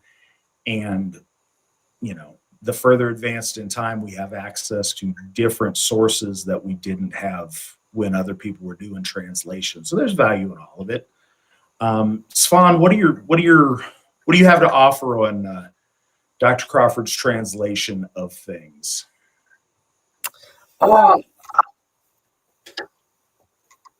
I greatly enjoy some of his videos and some of the things that he's spoken about, as far as, breaking down Old Norse. His Old Norse lessons are really, really good. They've helped me out a lot. I think that in this day and age, it's easier, especially for someone who is an academic, to kind of fall in line with the overarching hive mind that, quickly, again, their community, a power of a community is built on its moral framework. And if you're outside of that moral framework, you can be shunned. That doesn't necessarily mean that their moral framework is correct. It's just the way that they think they're correct. And I don't mean to be like in relativism of that, but he as an academic, it doesn't serve him to say, anything outside of the party line, if you will. But that being said, he doesn't believe in the gods. He's spoken about that as well, and he does this strictly from a scholastic point. And so if when he delivers his information, he generally removes his opinion, and that makes the information still exactly what it is. And is that information good? Yes, I believe it is. So it's kind of paired with, and to what level. And it is interesting. I mean, he's proposed some points that I had never heard before, especially in like pronunciations, diphthongs, and the usage of different words, especially in the difference between Old Norse and Icelandic. And I mean, he's made it accessible. So, I mean, there is that. So I don't pay any heed to anything outside of that. He could call me, evil and wouldn't like me or what have you, and to my face. And that's still, I have the ability to look at the value of something that someone's doing and not just simply hate it because they're, an idiot. He can have an opinion that makes him an idiot, but does he produce the works that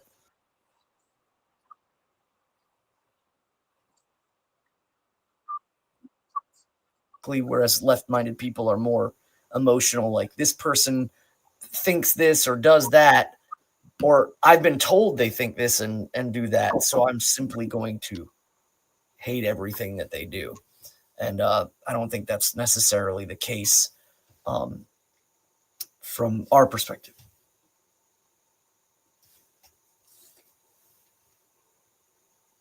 So that's kind of my take on that. I also wanted to bring up another point. So 125, and this is the part that, and as we're reading Bellows, I'm not trying to like cop out and say like, now that I'm noticing all these things, Bellow. No. All of the translations are very, very good. I like them for different reasons. Bellows isn't my forefront translation, but one thing, like I'm noticing little things. For instance, the usage of the word sword. There is no usage of the word sword in the translation of Old Norse, but in essence, where I took the translation to mean that it's better for you to avoid because fate will take the ill man into dark places. It's not worth you getting involved in that.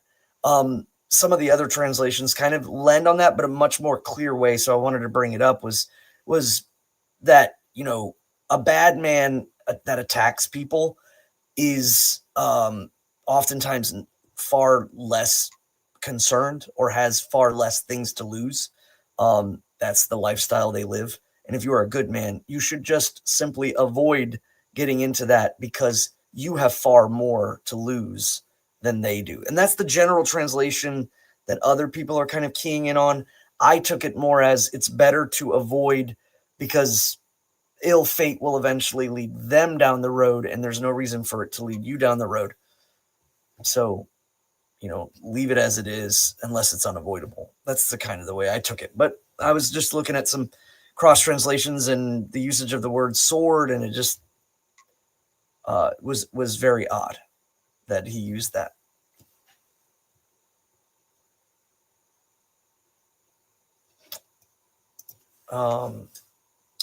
So let's see. Oh, I'm just now noticing too. Whenever I get the Disney version, I always notice far too late. So let's see. We're moving into 125. So 125. I read thee, Lodfafner, and hear thou my reed. Prophet thou hast, if thou hearest, great thy. Oh, sorry, not 125, 126. Excuse me. Right. Yes. I did it again.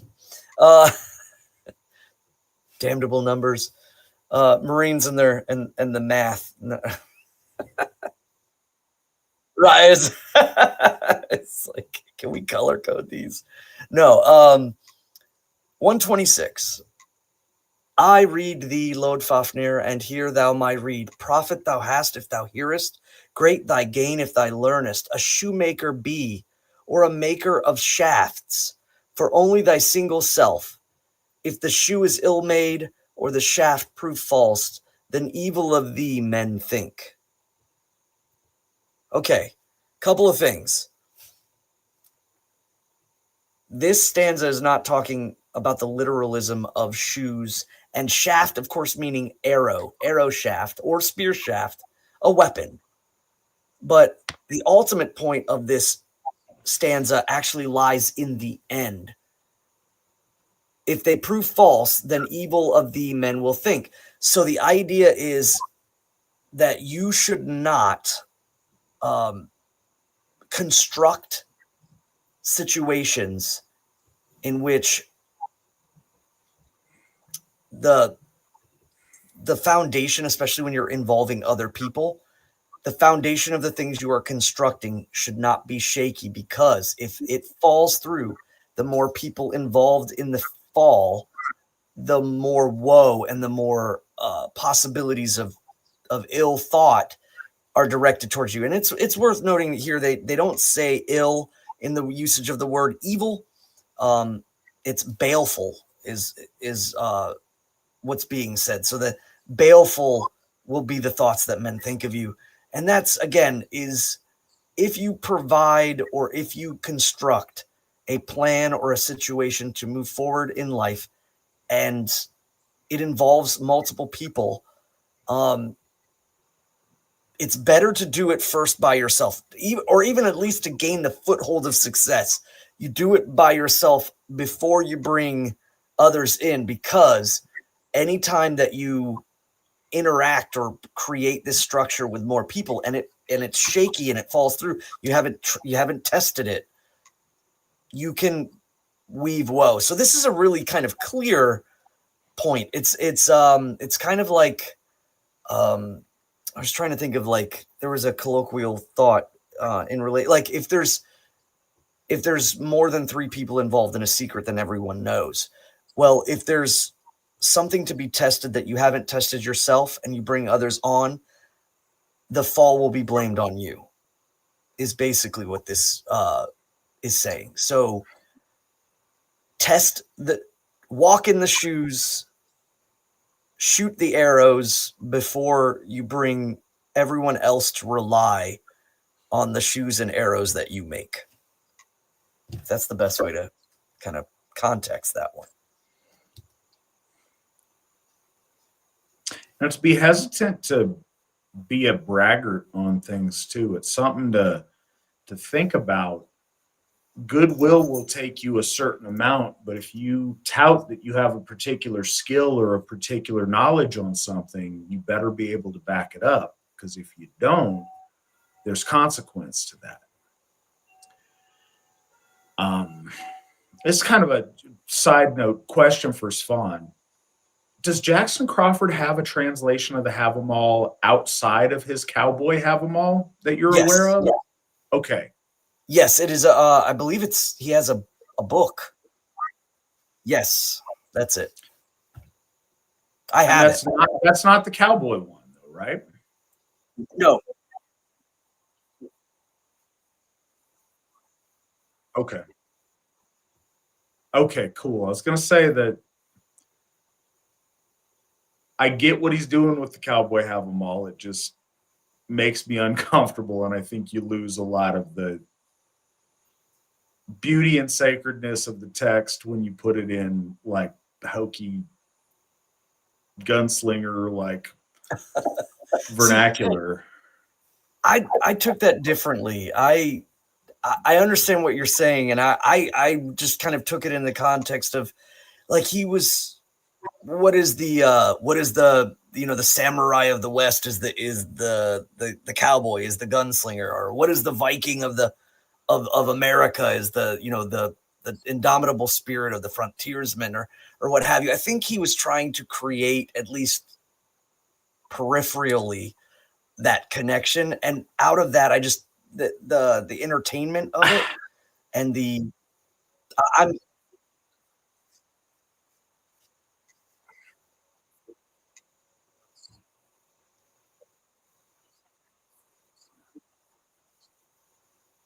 I mean, the context of that is, like I said, entertaining to me, and I rather enjoyed it in the sense of what it was. I understand how it does pull away from a lot of those meanings, but also to me coming ever since I was young and coming into America, like I never realized it until I was older, but there is a sense of an Americanness that I always had, like watching the Westerns, watching, the Duke and watching Clint Eastwood and, watching I just having that fascination with like the American, like with the Bowie knife and having, the single action, Colt Army revolver, which I own. And I what was my drive to get these things was because of that love of that ruggedness and Americanness. And don't get me wrong. So I took it. Cowboys are awesome. I'm not faulting cowboys, and it's not an indictment on the American West.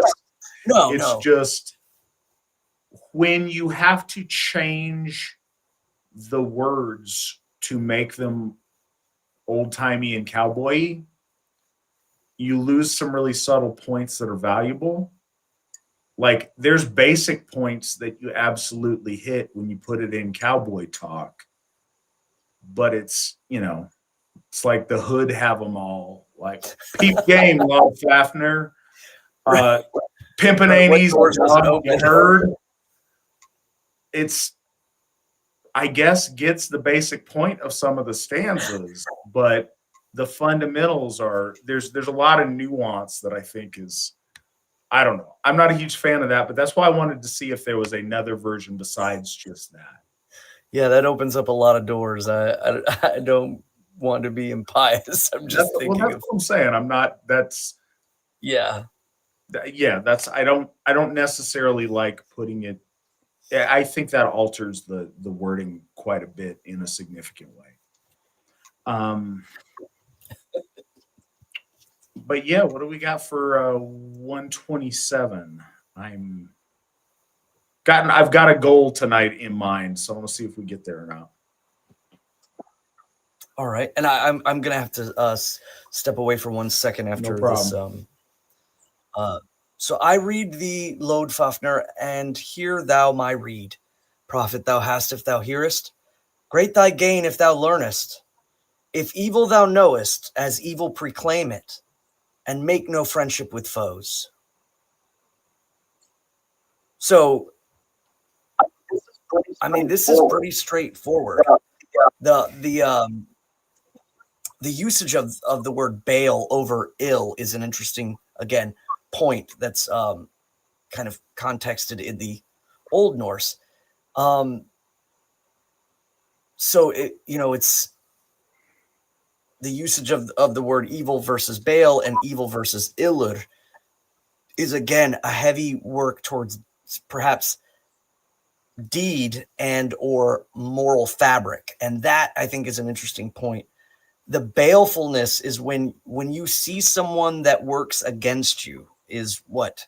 So that means that you have a stance, and if they are working against you, then you stand up to it. It doesn't mean that they are illur or of ill repute or ill moral sense or usage of the word illur as evil. In essence, what they're talking about again is machinations that you're going in one direction. You have an intent, you have an agenda, and someone's working against it. And that applies to a lot of things and a lot of different people. And I think that's very important that we focus in on that, because a lot of people don't. And they get preachy real quick on this one. The beauty of this stanza is that it holds true to those who speak it.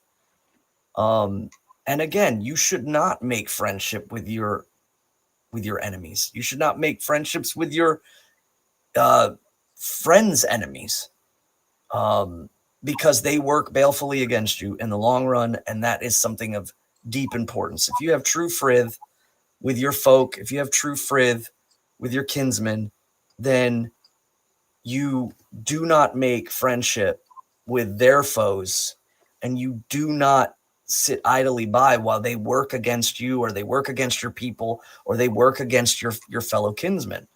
You do not sit in silence. You stand up and speak out against it. That's the difference, though, is the communal aspect of understanding that. And that's the whole point. I just want to say, with friendship. So again, if you are a friend to everyone, you're a friend to no one. If your ethnic faith, the faith of your people is a faith for everyone, it's all universal now, then it's not a faith for anyone. It's not something of that. And I think that's the key point in lending to this is friendship, the kinship that you have with someone, and the machinations of people working against your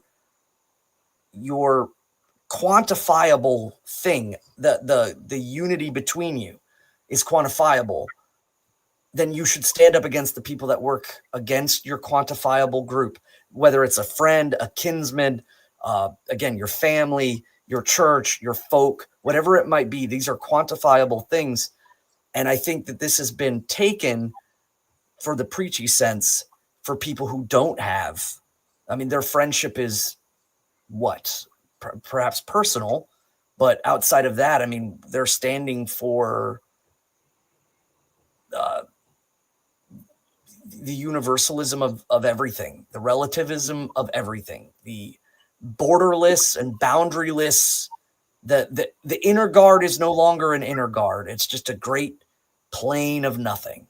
And that's what they're standing up against, is people who say, no, my inner guard matters. My friendships with certain people matter. My kinship with certain people matter. They don't realize it, but they're the outside coming in and attacking the inner guards of other people without them even understanding that. They're trying to tear down walls. So in essence, they're the outside invader. They're the outlander. And it's funny when outlanders get preachy to me, is what I'm ultimately getting at, is like, this is, the earth and everything in it is for everyone. So if you build your walls, you're an evil person, and I'm going to try to tear them down. That's the most righteous way of saying you're the roving horde. So that was my piece on that. So I'm all right. As a historical note, and I think it's worth making the historical note here. Sorry, I was trying to find the exact deal. Anyways, so the first, I think that our enemies get the point of verse 127 perfectly. I just think we've come to a point where traditionalism and degeneracy have moved so far apart that up is down, down is up, left is right, good is bad. Everything is almost taken as an opposite. So it's funny. One of the big things that occurred when, all right, to go back to 2016 was the year that I became the Ulterior Gothi of the Asatru Folk Assembly. For those of you that were, aware of things or remember then, folks in the world had gotten pretty good at being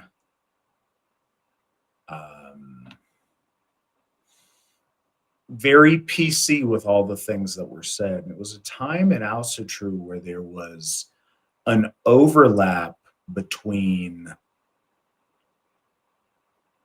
traditional actual Asatru and folks that were the forces of chaos and the forces of all kind of social, sexual, political, and other degeneracy.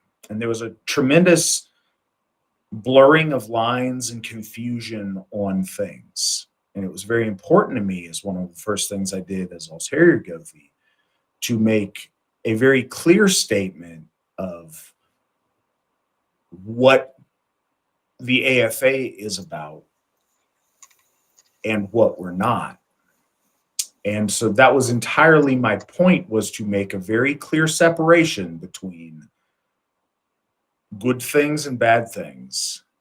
And so I said something, to the best of my recollection. In the AFA, we value our masculine men, our feminine ladies, and our beautiful white babies. And the left lost their mind. The severely mentally ill on the other team decided to launch Declaration 127, which was their big, like, let's denounce the AFA because this is what they said. Declaration 127 is an anti-racist statement / proclamation made to denounce the Asatru Folk Assembly. It was created in 2016 as a response to a statement published by the AFA formally confirming a long, well-documented history of discrimination on the basis of ethnicity, sexuality, and gender identity. The AFA declared that non-white and LGBT individuals were not welcome in their tradition. Damn straight. Pun intended. So I just thought it was a funny historical note because, you know, most of those people have, I don't know, moved on to various other things with their mental illness. But it's just kind of interesting because this was the verse that they chose to be the rallying cry for their nonsense. So this I don't know, this day in history brought to you by mentally ill, gender ambiguous, purple-haired lefties. Yeah, and these translations hold different values. Some of the translations speak of the idea of, like, don't join in the tidings of ill and only, do that which is good. And that's, again, applicable to anyone's stance on it if we're talking about particular issues. But overall, it just means, don't, celebrate, evilness. Now, of course, they're going to call us evil and whatever that is, but the idea is that it applies just broadly to most everything. I think the other thing that I like, I enjoy Hollander's translation because it does have that kind of spirit. Is hear thou, Lord Fafnir, and heed it well, learn it, 'twill lend thee strength to follow it, 'twill further thee. If wrong was done thee, then thy wrong be known and fall on thy foes straight away. And it's basically saying, if you've been wronged or one of your kinsmen's been wronged, fall upon the enemy, and in essence, don't make friendships with them. And this is I suppose, a compliment, both with their Declaration 127, but very specifically the point of the original statement I made and what I'm happy happened. That moment, everybody picked a side. We didn't have fence sitters. We didn't have the lukewarm in the middle that didn't want to pick a side and didn't want to be forthright about what they believed. No, we made a clear distinction, and certain kinds of individuals stood over there on the left-hand side, and other amazing individuals who are pillars of righteousness decided to stand on the right-hand side. And that was a tremendous leap forward, because honestly, joking aside and condescension aside, I can respect people that have strong beliefs and choose a side much more than I can respect people that, you know, stand around in the middle trying to not offend anybody and go along and get along. Those people are of no value. You can be wrong and there be some begrudging respect and you nobly do it. It's another interesting point, and again, it's a little bit of a step away from what we're talking about, but I think it's important just to kind of point out. It's interesting in what I've mentioned, and sometimes we can see this from our enemies. Their insults read as compliments, and their compliments read as insults very, very often.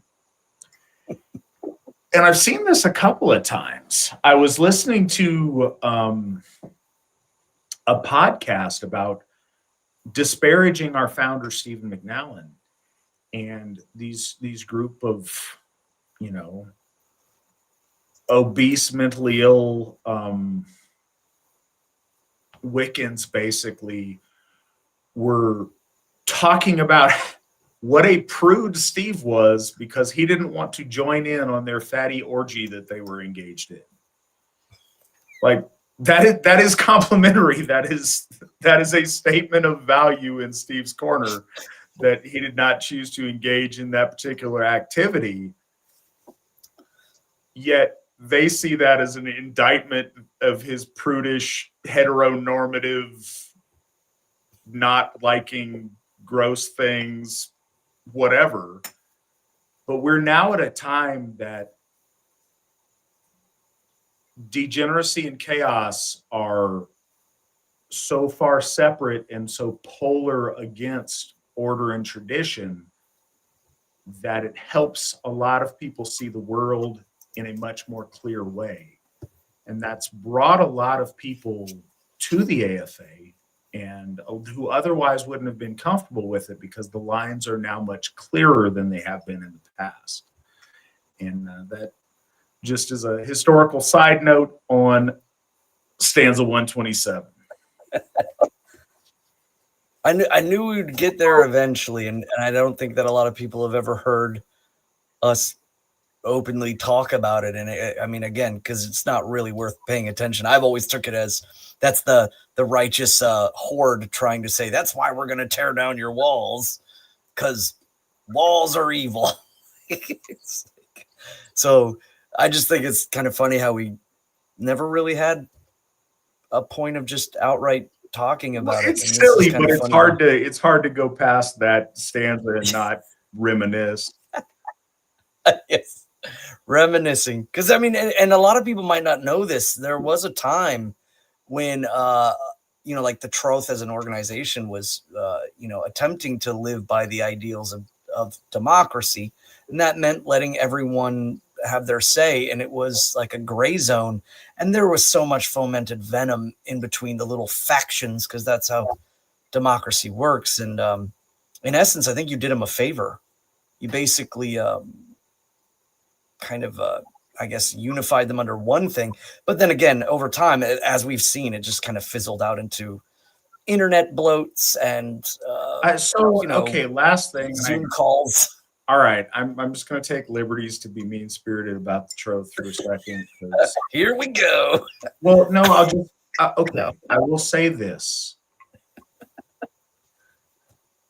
we had a person who attended their virtual Troth Moot, which is their big event, but because they spent a number of years inside, not participating in the world around them for COVID fears.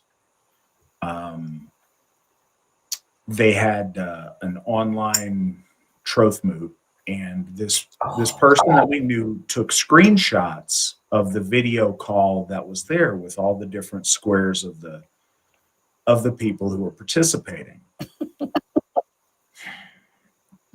And I'm trying to elevate.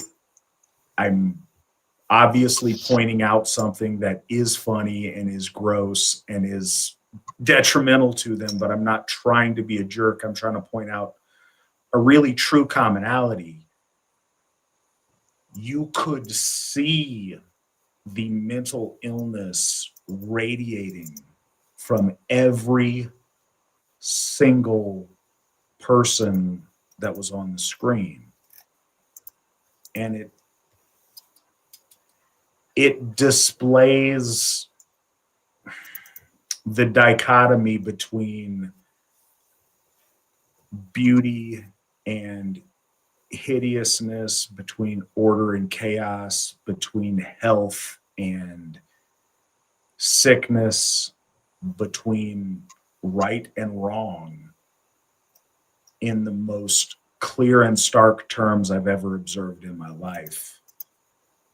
Though those people are absolutely my foes, I genuinely feel sorry for them on a mental health level. And I think it is tremendously sad that so many of our people have decayed in such an unhealthy way.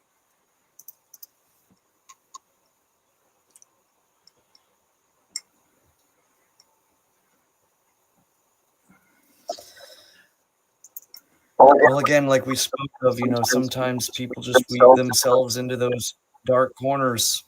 There's not much that we can do but focus on the folks that, are welcome through our walls and through our gates, and we attempt to make them better and help them as we attempt to make ourselves better and help ourselves so we all succeed.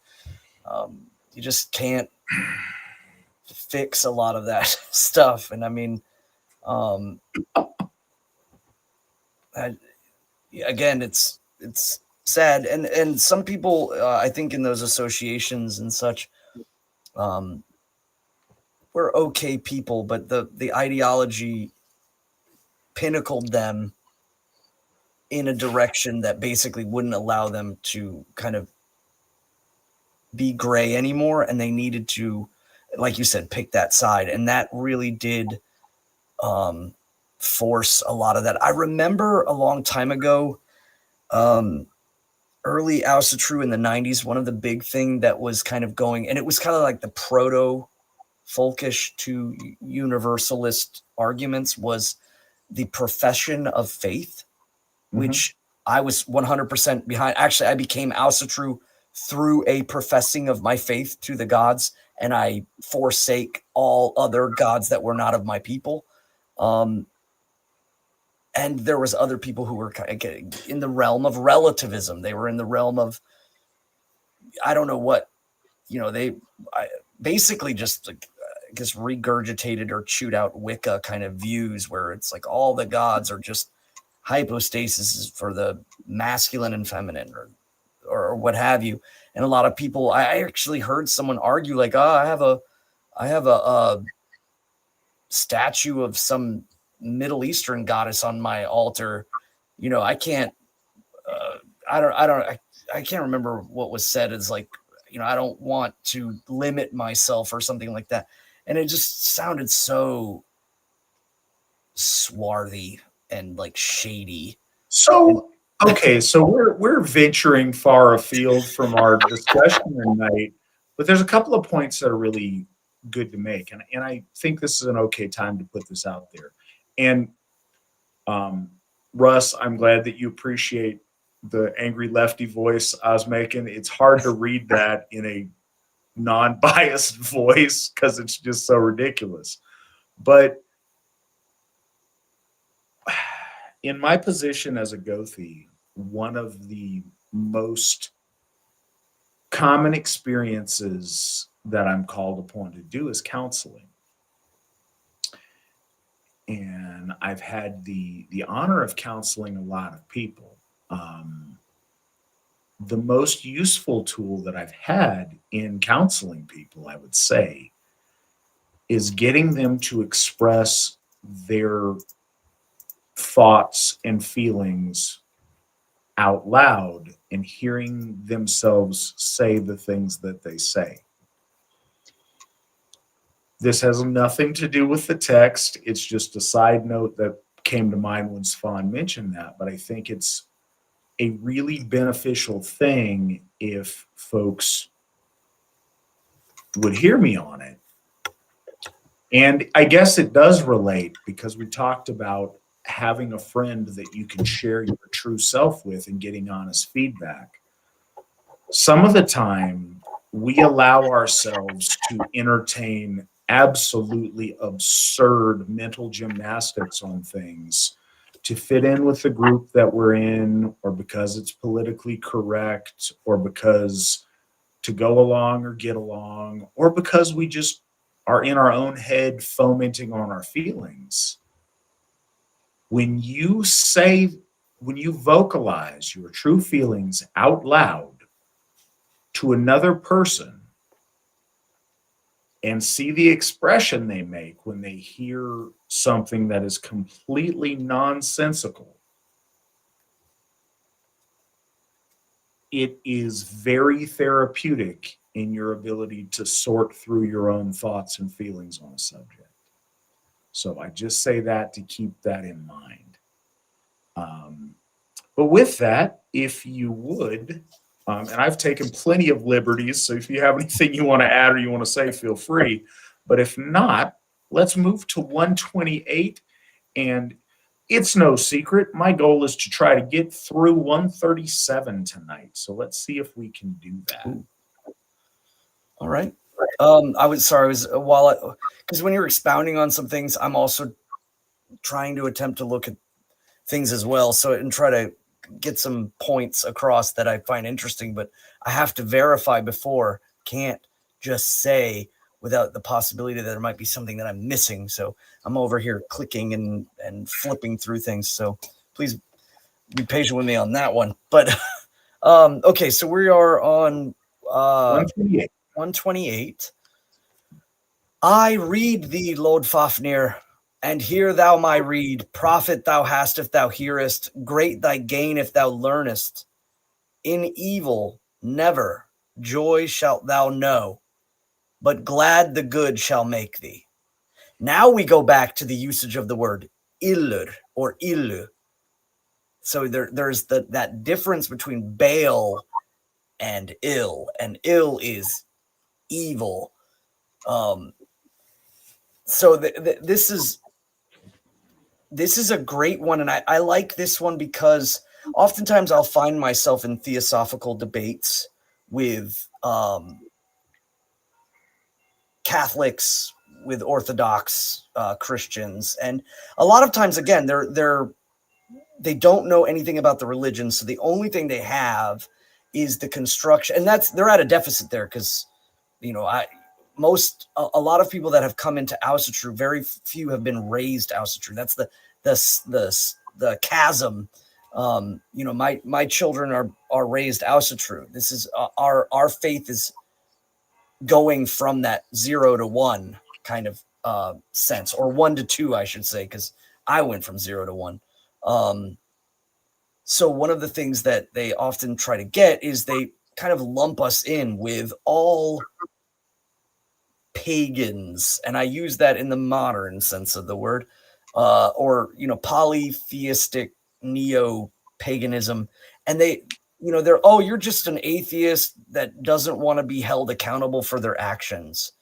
You don't have any moral structures or what have you. It's very clear and has been set in our faith for a long time. And again, it's the idea I think that they have is that there was no moralism until the Sky Rabbi showed up, which is clearly not the case. If anybody's ever even taken a glimpse at history, that is absolutely not the case. But want to make it the flip coin situation where it's like, oh, these gnashing teeth, shoulder pelted barbarians, and then Sky Rabbi shows up and Europe is rainbows, and that to me is hilarious. But here's a perfect point in proof. Clearly here, Lord of Odin is teaching Lodfafnir that if you see evil, if you know evil, do not seek shelter in it, because you will find no joy. You will find nothing but hardship. And if you find good, shelter in it and enjoy it, because it is good, and not often are there always things in the world that are good. So take no refuge in evil. Take no refuge in the works of evil people. Take no joy. Don't smirk or smile. Find goodness in the things. And I take this as more as like, again, it could be you have these people that only want death, destruction, and hatred, and then you have people who want love and community and happiness and stability and order.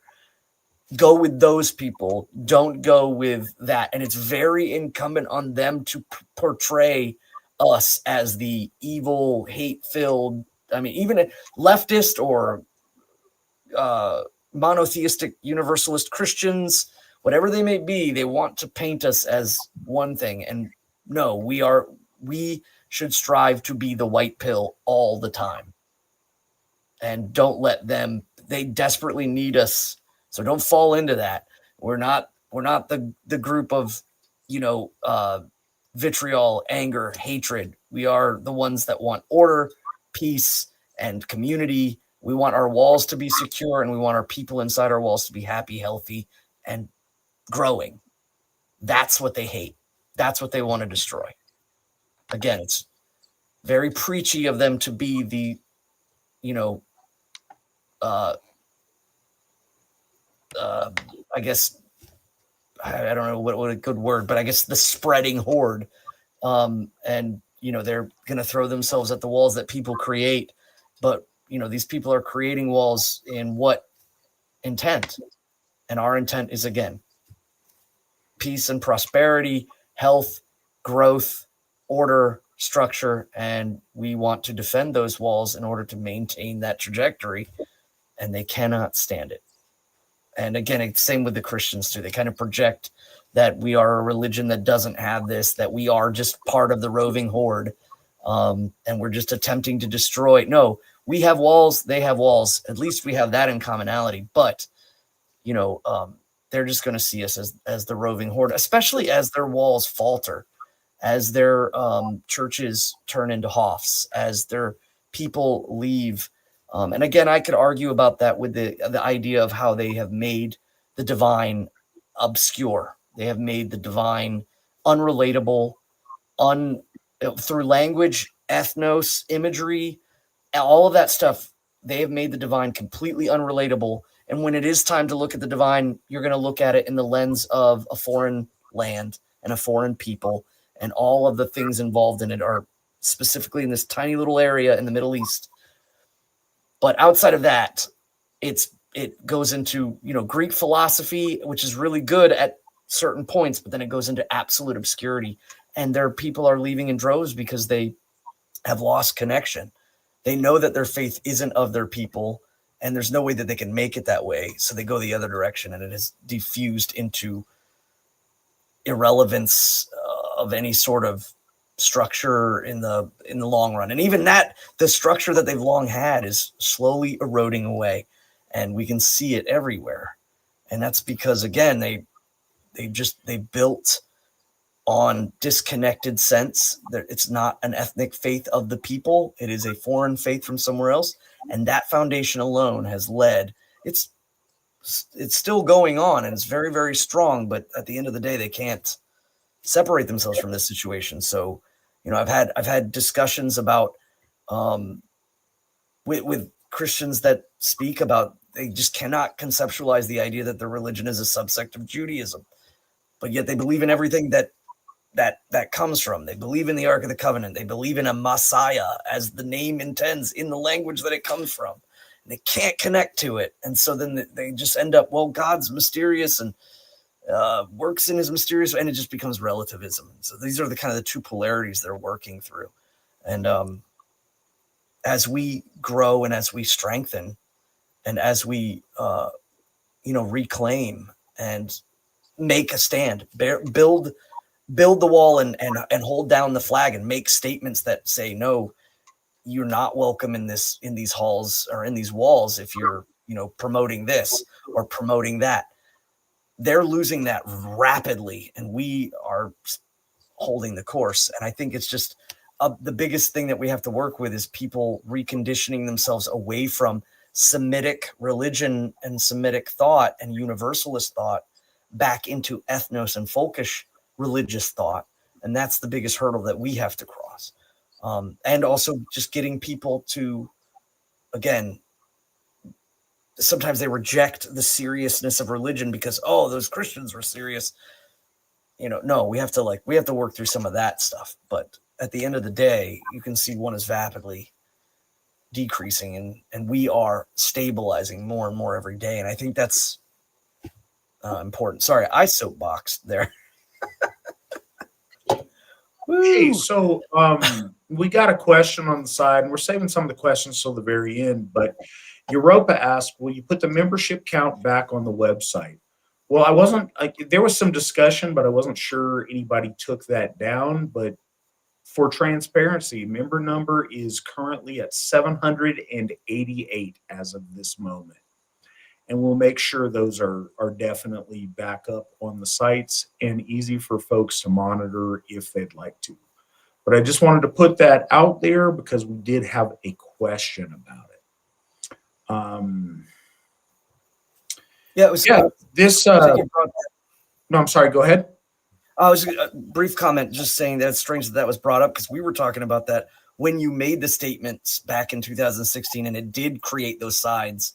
There was a the fence sitting kind of dropped out. And what we ended up getting was a lot more people who were more serious, more focused and forward, and that's interesting how the numbers kind of play with the results. So one thing that is interesting, and you and I were talking about this last night, but it's kind of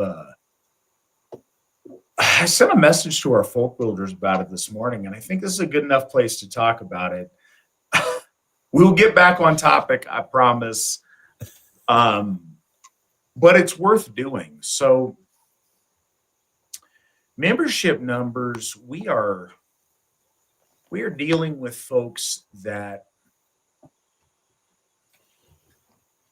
and this is better now than it's ever been, but we're dealing with folks in a large part that are marginal in society and that find themselves on the fringes due to their upbringing, their circumstance. Europa, you're welcome. I'm always happy to answer everything as honest and open as I can. So we deal with people that are in a lot of different circumstances, and we're always going to get hobbyists that think stuff's cool, and they fall in and out of it. They quit for various reasons. They come back. They are at different seasons in their life and they grow. But I liken this to body composition last night when Svan and I were talking. There is a core member of the Asatru Folk Assembly that's the musculature. That is better than it's ever been, and that continues to grow. And it grows much slower than I would like for it to. But it grows, and it grows very often around our Hoffs. So there's like the AFA's muscle mass, but then there's also, it's surrounded by a certain amount of, for lack of a better term, fatty tissue that are members that come in and come out, and when it's popular and it's cool, they join. When their life changes, they quit. When there's fear mongering, they quit, but then they come back. And we've got people that go in and out. And I don't want to overextend the analogy, but the trouble is there's not a real clear way to determine the statistic on what that number of muscle mass members is versus what the number of adipose membership is. So we get pretty radical fluctuations in membership from time to time that I know that you guys see. And it's always kind of hard to calculate, but our other metrics are up and staying the course and doing well. So it's just kind of an interesting thing for perspective on, because I know that we get asked, wow, you had all these members, a few months back. What happened? It's a variety of things, and those numbers do ebb and flow, but the trend is still, very much upward. I just, we all long for that moment that everything catches fire and all of a sudden we got 10,000 members or whatever. And hopefully we hit that. I genuinely pray that happens. But until then, we make these little, baby steps on that consistent membership, and then we kind of bulk and cut and bulk and cut and bulk and cut on the rest of that to figure it out. But as a little bit of perspective on member number, the stanza that Svan read, though, it's straightforward, but it's really important. One of the tropes when I first became involved in Asatru was this idea that there's no such thing as good and evil in Asatru. Like, no, that's for Christians. There's no good and evil. There's, all this gray. There's absolutely some gray in the middle, but there's definitely very obvious black and very obvious white. This just goes to show there was always a sense of right and wrong, of good and evil, of noble and ignoble. And any suggestion to the contrary is a modern escapism. Kind of like Svan was pointing out, a lot of people, and I mean, I guess this goes to the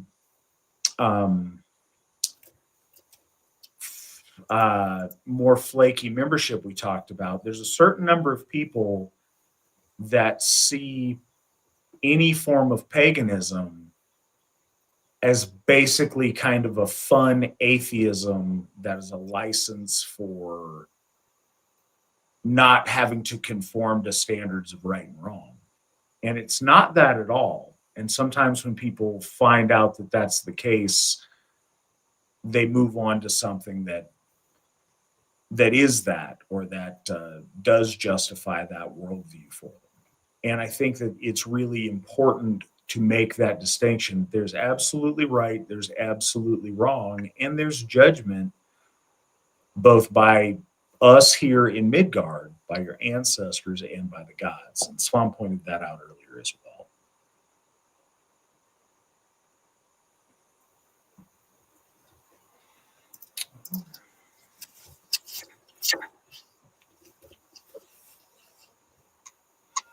So we are 129. 129. And this was one of the ones I was kind of looking into because I wanted to make a point about the term Gjaltiglikur in the Old Norse, and why you might see a strange translation in there. But let's go into it. So I read thee, Lodfafner, and hear thou my reed. Profit thou hast if thou hearest. Great thy gain if thou learnest. Look not up when the battle is on. Like madmen the sons of men become, lest men bewitch thy wits.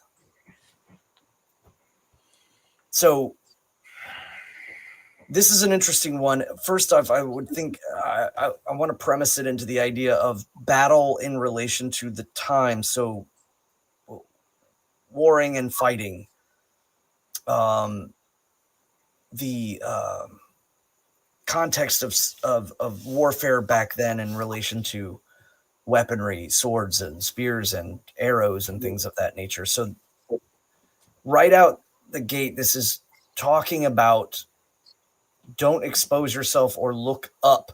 Don't hold your head up in times of conflict focus instead on what's directly in front of you. But and that's kind of, I'm not trying to create a cryptic meaning to it. It's just that this translation is odd, but the value of this may be, obviously this is one of those that the value of it to our ancestors was higher than perhaps it is now. So we have to fall back on an understanding that has application to our time, perhaps. And this is interesting because sometimes you'll see in the translations, they'll say like that you will turn into a pig. Let me see. Actually, one of the other translations here. Let me see. It was very odd, and I was like looking at the the reasonings behind it. Let's give an example here. Well, first off, like so, yes, Chisholm. I give you reed load Fafner, heed it well, and use it, and you will use it if you learn it, and then you will get you good if you understand it. Do not look up in battle. The sons of men become like hogs when warriors enchant you. And I was wondering about that. I think that is there's context to it. He went straight for the direct translation of it. But you can see when you look up the words, if you're looking up in particular, Gjalti Gleikur. Again, it makes reference to hogs, but then it shows the context in poetic sense. The idea of like lambs to the slaughter, if you will, is more of the context of that comment. Or blindly just walking forward to their death. The idea of pigs and hogs, moving forward to the slaughter is the same as, sheep being led to the slaughter. So in a way it is kind of correct with the translation that, don't look up in battle because you'll be led to the slaughter, especially if, and this is where another one gets very interesting. The usage of the word warriors, the usage of the word men, and Hollander uses the word warlock, which I thought was an interesting touch. I really think that this is in reference to the idea that the power that is possessed in the confusion of battle is allowed to intrinsically come into you if you lose focus. And that I can definitely speak on. The idea of your ability to maintain focus in highly stressful situations that involve multiple components, lots of noise and clear confusion. You have to maintain your focus or you can lose. And I think that this power that is being talked about when they talk about warriors enchanting you or warlocks enchanting you, this is even spoken of in lore elsewhere about the Valkyrier or the Valkyries, that if you look up and see them, that you will get lost in the ecstaticism of the moment, that you will lose your wits and you become like in a battle fog or a battle fetter, a kind of locking down, or in essence, again, literally shutting down. And I think that this is what our ancestors are kind of being contexted with in this stanza, is stay focused on what is directly in front of you. Do not lose focus in the moments of battle. In those key moments, the only thing you have is that if you look away, if you allow a single moment of anything to kind of drive in these moments, you will fall short. You will be fettered. You will be lost. You will be paralyzed. Whatever you want to view it. So, in a context that would better fit in our day and age, is that I think if you find yourself in a situation and you need to realize when you are in a situation that your life is on the line, you need to completely focus forward on that and do not stop until the situation has changed. And I think a lot of people, perhaps people that are into self-defense, perhaps people that are into personal protection and concealed weapons carrying and things like that, a lot of people do talk about this in reference to a modern age, but not everyone understands this. But it's the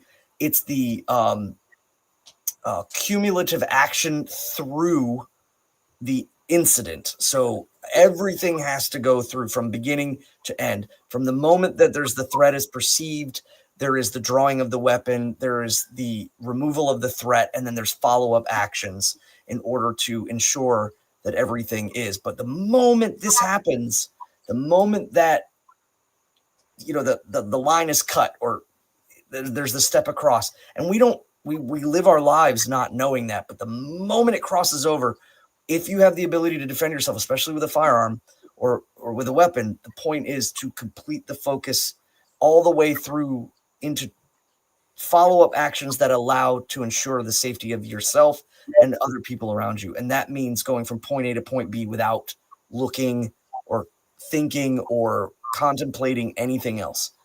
You just have to have the prudence to understand when these things happen, and you have to have the clear-headedness. You need to have a morally correct understanding of what it means to defend yourself and carry those with you along with your weapon.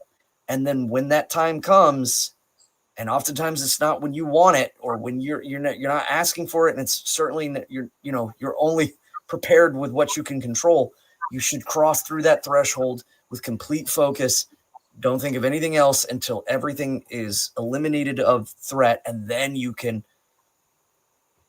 begin to figure out yourself, the other people around you, and then start working towards fixing the situation and getting proper authorities, making sure that everyone is aware who you are and what you had to do. There's a lot of stuff in that. If anybody's ever really interested in self-defense and in this subject in particular, I would highly recommend going and looking at a channel called Active Self-Defense. It is a very good channel that speaks about this topic in specifics, about the idea of getting lost or getting confused in the moment of trying to defend yourself and things like that. So I'm just going with the literal on this one in relation to modern context. And I think that, having the right to defend yourself is a right that has long been with us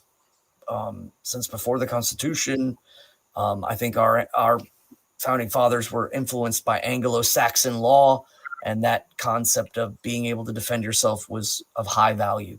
So, I mean, this applies in battle as its context is here, but I think it does still apply today in the rare occasions that you might have to defend yourself against someone who is trying to hurt you or your loved ones. All right, so I was overly ambitious. I wanted to go to 137. We're going to go to 130 and stop there. Just because I found in these last couple, there's a lot of asides that need to be made. So on this one, there's obviously the very straightforward meaning of it, but I think it's worth reiterating and talking about a little bit. Keeping focus and keeping your eyes on the prize, it's very easy to get cocky or to think that you've won when it's not really over yet. And I think that there's examples of that. Again, it's much more viscerally relevant to people that regularly would find themselves in life or death struggles. But, I've seen this a number of times, and a couple of things. First, it's one of the reasons that I really am glad that I do a martial art, because my mind will be so busy with all the different stresses and concerns and things and plans going on. It is very, very therapeutic and meditative to engage in jujitsu in a way to where I have to be completely focused on exactly what I'm doing a physical task, doing it well, being focused on what my partner is doing. Because if I don't, instinctively, if I don't, I will get hurt or I will hurt someone else. So it's really important to be completely focused while I'm there. And it gives me a period of time where I have that. And that's really beneficial to me mentally because it forces me to be in the moment and focus and not let my mind wander.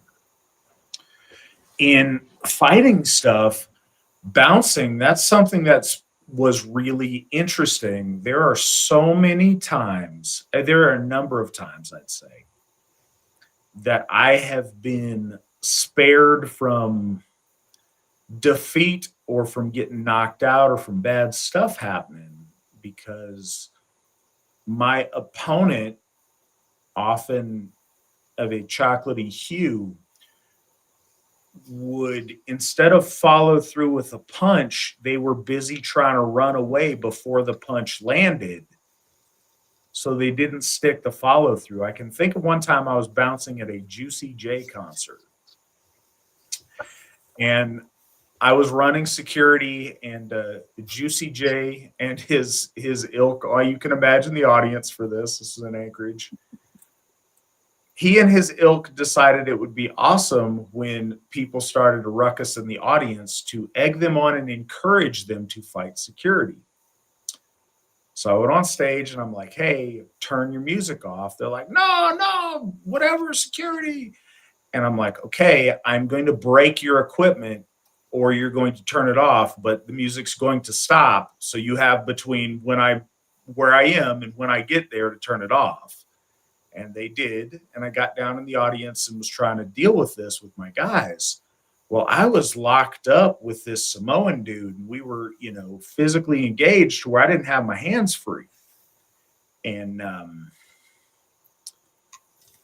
this gentleman decided to get in a punch while my hands were engaged wrestling with this big Samoan. So he comes up and he punches me right in the jaw. And man, he had me dead to rights. He had me right in the jaw. I would have gone down absolutely, except for he was busy springing off of his back foot trying to run off after he stuck me. So I was all right. I was just a little bit dazed. But man, if he would have just followed through, I would have been down and I would have gotten stomped really bad. That absolutely happened. And another time that I think is informative to anybody watching this or listening to this, an African gentleman bit a chunk out of my bouncing partner's face one time. So for whatever reason, there is some kind of an exchange in Anchorage between, I think, nursing students or like home health care people between somewhere in Eastern Africa and Anchorage. And I don't know what the deal was, but there was some kind of a back and forth trade there.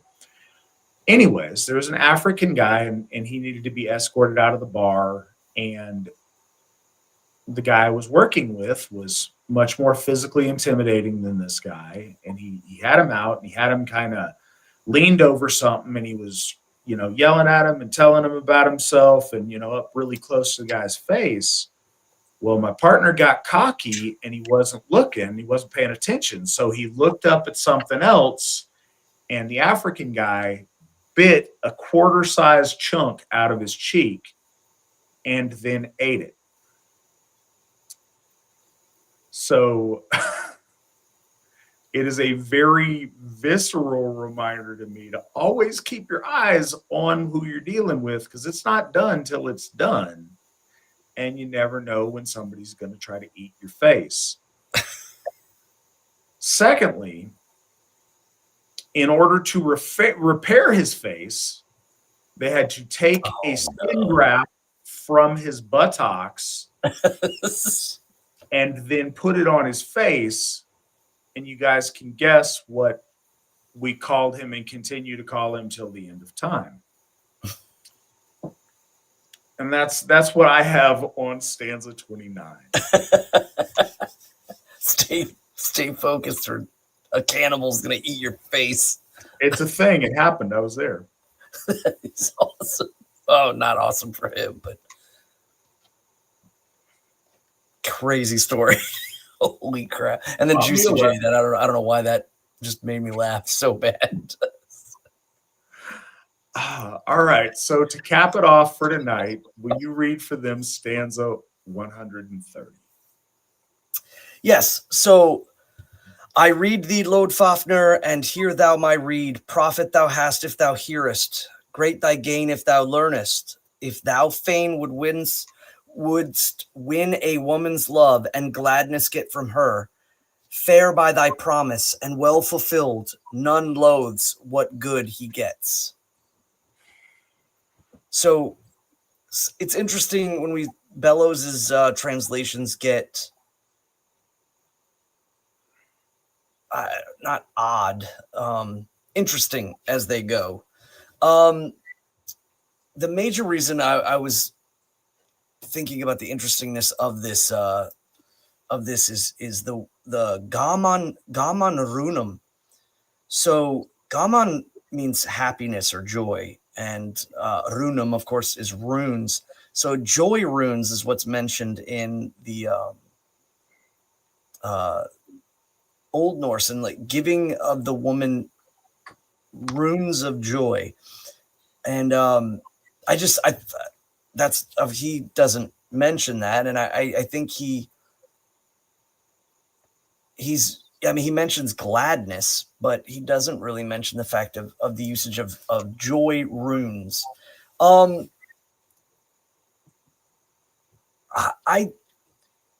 I think it's interesting, but I think what ultimately, if you're looking at other translations, if you're looking at the Old Norse, it is about, again, pledging your troth. If you want love, you must pledge troth. And that nothing, if it is built correctly, you give loyalty, you give, again, troth to her. If you speak, and I think the Gaman Runer is about the courtship of. So if you are attempting to court a woman, and again, I think the usage of the word joy runes is kind of synonymous with perhaps like love songs or love poetry, that you should, in essence, make an effort, pledge your troth to her, and then you will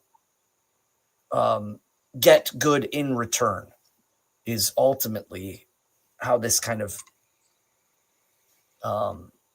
gets. Because at the end here, none loathes what good he gets. That's basically saying no one can hold ill, or that's actually a bad word considering the context of the whole night. None has any sense of negative thoughts about the good that you will receive. So you can't look badly on the good things that you get if you put in the work, the troth, the loyalty, and the dedication to showing the woman that you're trying to be with. If you show her these things, and that really kind of then pre-constitutes the idea that you're not, I guess in this culture, in this day and age, a lot of people talk about the energy in the courtship to get to whatever kind of, again, sexual conquests. But this, I think, has more of an idea towards the union is about placing in this work in order to, again, achieve marriage, because ultimately our ancestors were attempting that. Now, that's not necessarily the case in our society today, and I'm not going to stand here and say that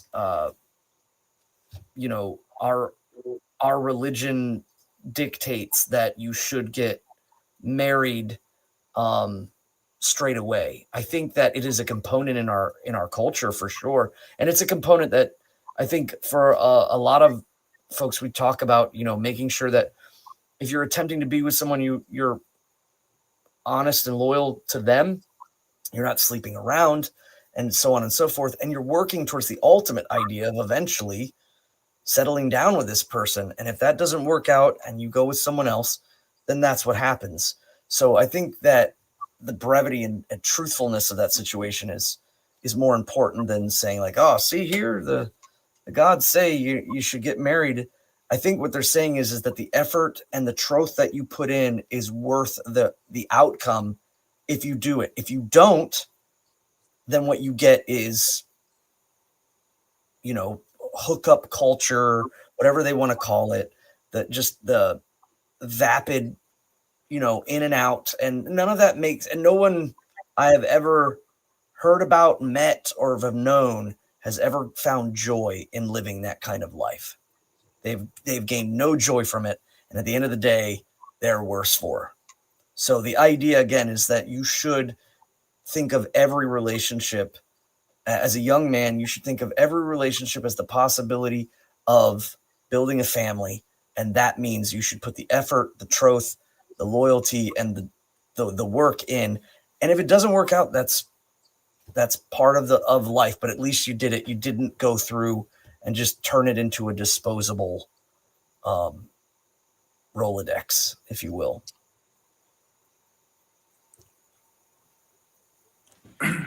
See, what I see as a takeaway from this stanza is, and I think in a way this, in a roundabout way, this relates to taking oaths ensemble. One way to be successful and get goodness from a woman is to make commitments to do things and then be a man of your word and complete those things. Show that you have the stability to make promises and fulfill the promises.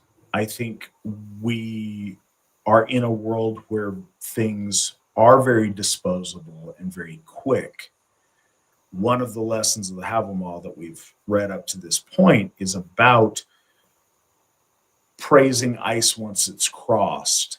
It's about building a track record of success that you can place actual confidence in instead of promises and words and manipulations. Build a track record of making promises and following through on those promises and being a source of stability. I think that may not get you laid.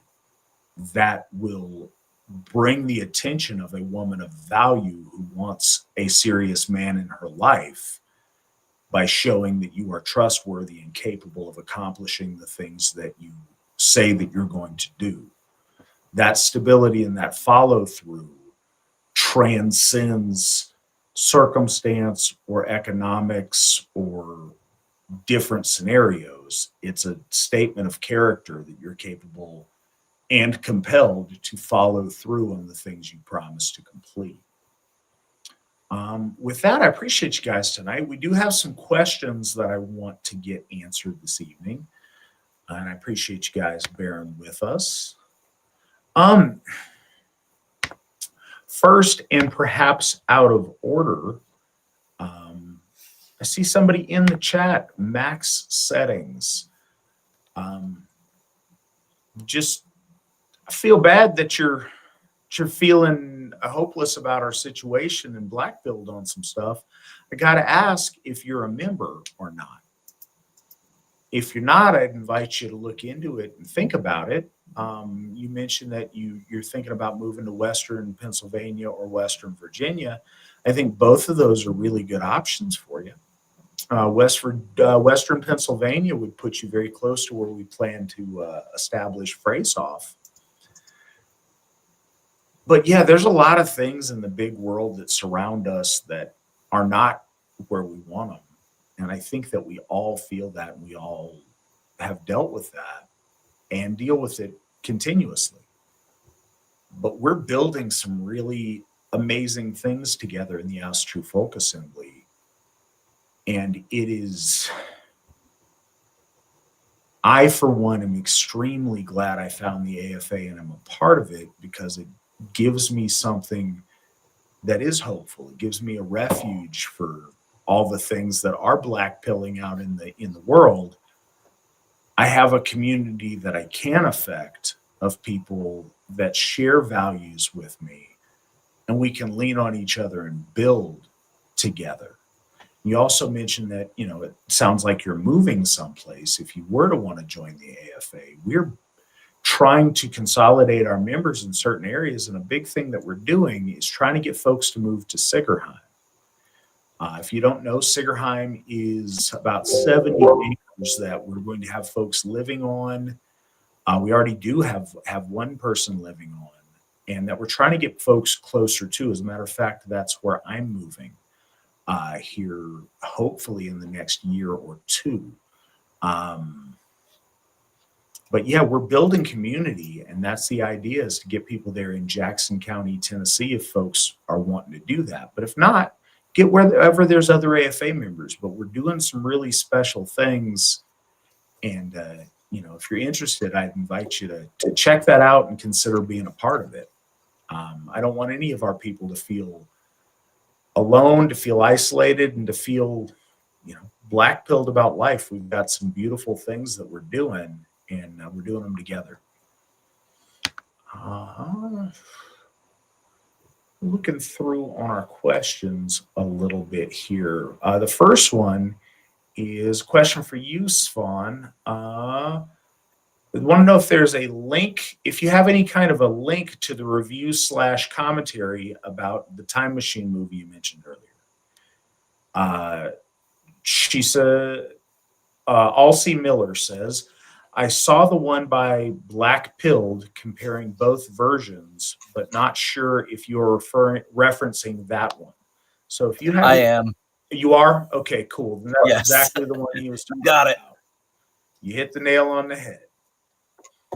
All right. So, and I'm sorting through because a couple of these questions we've already hit. All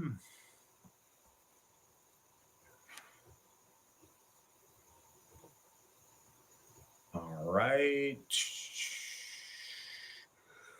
Oh, okay. Here's a question. And I do not have anything to offer on this. And I did try to look it up while Svan was talking about something just to see, and I can't find anything on it. So Svan, maybe you have something to offer on this. Heathen Man asks, I was catching up on a show I'd missed a couple of months back, and Svan was telling the story of how Reykjavik's location was chosen by Thor.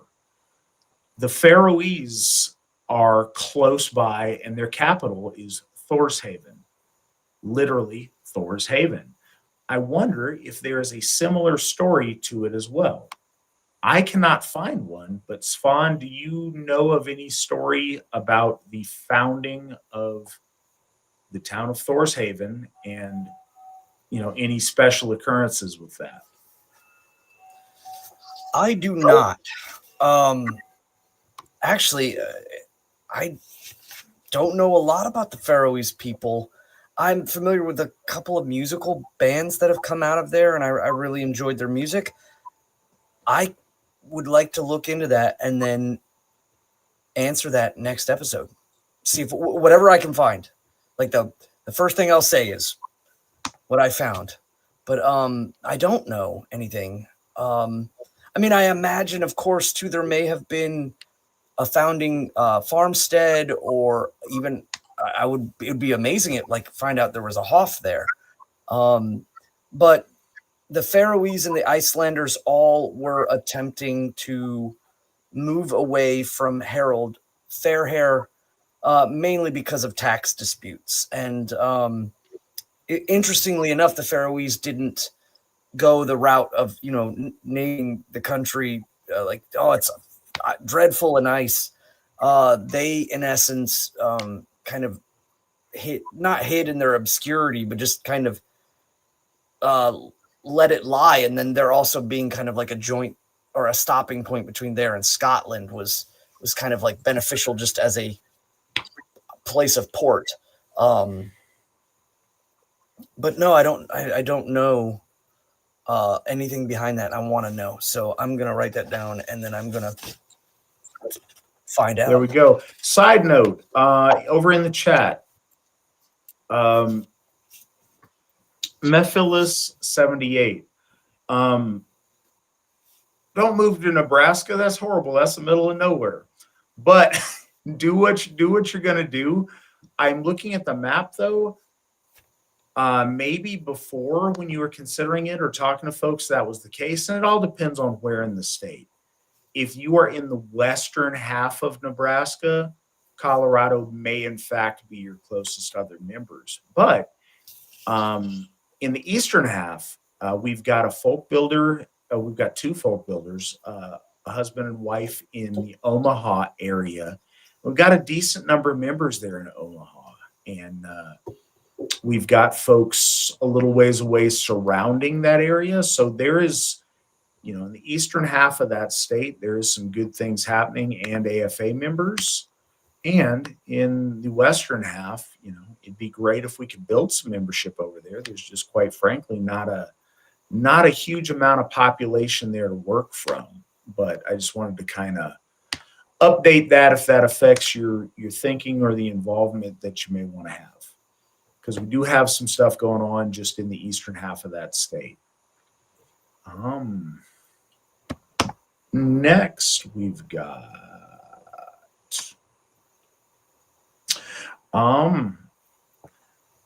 Albert Goldsteinberg. What say you to the half-whites who cling on to Catholicism? Svan, do you have any thoughts on that?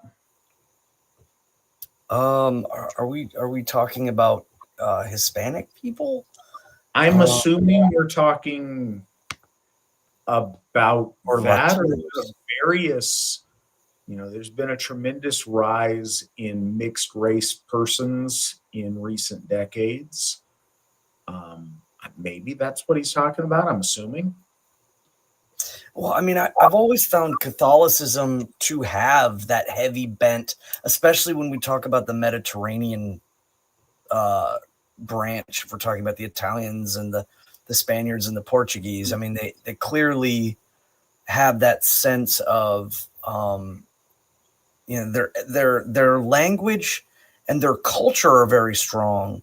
So strong, I would dare to say that any Gaelic influence in the mainland where they were was completely absorbed or obliterated. So like they do have a strong language and culture, but they do not focus on ethnicity. I mean, the conquistadors that entered into the Aztecs were led there by a mestiza, that a child of someone had been with someone else, and this child ended up having the linguistics of both and led them to them because of how terrible they were to some of the surrounding and local tribes. So they've always kind of been that way. And I think that kind of ultimately extends with the concept of nation versus empire. And Rome kind of started hitting that towards the latter time periods. So Catholicism, by that extension, is an empire in its own right, or thinking. And that, I think, one of the big things about them is that is not a factor that plagues them. They do not concern themselves with ethnicity being one of the major pillars of identity of people. But universal religions do this. Same with Islam. So if you look at the Malaysians with Islam, and if you look at South America with the Catholics, their culture, their language, that's what transfers. Race does not, ethnicity does not, and it has a bulldozing effect in a large sense of what they're doing. And again, universalism attempts to be universal, but it always generally sticks with an ideology. And I think a lot of like folkish-minded Catholics, few and far between, are looking at Catholicism as a culture of Europe. But then again, if you dig just a little bit under the surface, then you get into Semitic mythology and ideology or religion, and so ultimately it's Middle Eastern religion with a European veneer over top of it, and that ultimately leads to it being false and hollow in the long run. But that allows it to come into places, integrate, and create a sense with them that is not based off of ethnicity. It just isn't, and it never has been. Universal religions don't have a tendency to do that. And I've often wondered, what would it be like if a folkish religion was to spread into areas where there were non-folk people, and the idea of like their religion being their own versus not, allowance. And you could even look into the invasion of the Aryans in India and how that turned out for them, or what, the precepts of like, you're not allowed to touch our cows. And that turned into nobody eats cows over generations and generations. So integrity of religion on an ethnic base is very different, and it involves some context or hurdles. Empires grow well when they have kind of they don't purity spiral. So that's one benefit that empires have. Whereas a ethno nation or ethno theological or folk nations have a tendency to have that hurdle where it's like, no, there's clearly us and them. So I think it's just the byproduct of that. That's what you're going to get. If you look in South America, if you look in other places where Catholicism reigns, or where the colonies of the Islamics reigns in Southeast Asia, that's what you find. They don't care, except, interestingly enough, I guess because one side is a colonies of Spain, the South American, versus the Islamics of Southeast Asia. They didn't really intermix with the Asians there. They kept a huge, strong separation between the Arabic people and the like Southeast Asian, Malaysian island chain people. They did not intermix as much. So again, the Mediterranean Catholic emboldened passions often apparently was leveled towards people who weren't of their own ethnicity. That is what it is. It's one of my critiques, but one of the questions, and it's expected of religious leaders to have the perfect answer to all of the questions. Unfortunately, that's not real. People who are of a 50% mixed ethnicity, I don't know what to tell those people. They are in a rough spot. I don't have the answers for them. I have the macro answer, but it's not what folks want to hear. The macro answer is, I wish their parents would have listened to me, and that those folks would not find themselves in that same conundrum. I don't know what to tell them. I can't honestly say that they should pursue folk faiths that they're only half welcome in and half not, if at that. But again, I don't set the rules for attendance with other people's folk religions. If they're 50%, if they're, half not white, then they cannot be members of the AFA, and nobody considers them white. Maybe if they're half black and half white, the black community would consider them black, or the Hispanic community would consider them Hispanic, or the Asians would consider them Asian, and that's up to them. I think folk religions are the best bet for people of that folk, but when people occupy a in-between spot, it's very unfortunate. and it puts people in a spot that it's not that I absolutely have compassion for. Just don't know what to tell them the answer is.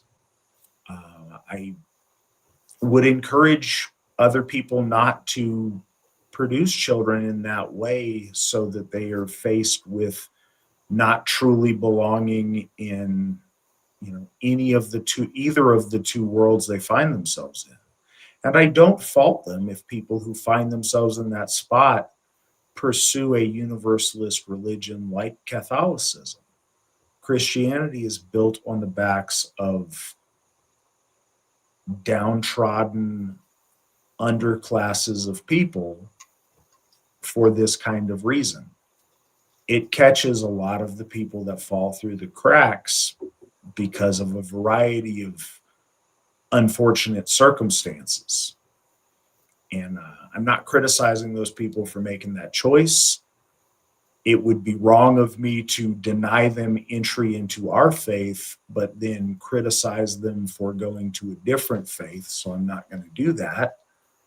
I just think that whole situation is very sad, and I wish that weren't the case and that their parents did not make that choice to put them in that spot. I think that's one of the really important things to consider when choosing someone to create babies with is the future that you're giving those children.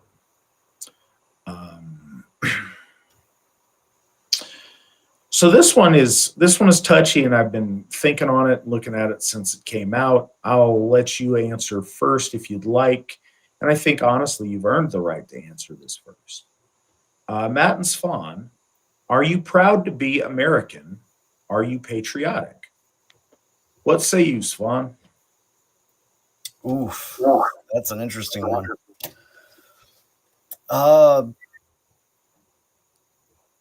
I mean, I would be amiss to say that I am not. I am in context, though. And I feel like I have earned the ability to place context on the subject. And I don't want to sound cliche and say, I love my country, but I hate my government. I think it's more along the lines that that which we believed in when we were children, when I was young, when I came to this country, when I got rid of my dual citizenship to become an American only, because I don't like to have one foot in one side and one foot in the other. I like to be all in. I believed in much of the patriotism of our country, and I believed in the ultimate goodness of our country. And I was willing to join the Marine Corps and defend the Constitution. The Constitution to me is still a document that I really look into a lot. It fascinates me. I think that the outcome of what was done by the founding fathers was nothing short of amazing in a lot of ways, just in the governance sense. Do I agree with everything? No, not at all. But is it still amazing at the level of what they did at the time with history and context, all that? Yeah, it blows my mind. And I think about the what ifs of things, but ultimately, I love the nation of America and its tangible things. The fact that I can be an Asatru man in this country without,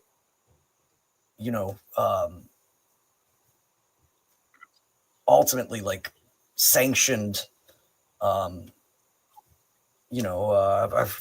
keep saying, sanctioned discrimination against my faith. I'm allowed to carry a weapon to defend myself from, threats, and I can protect my family.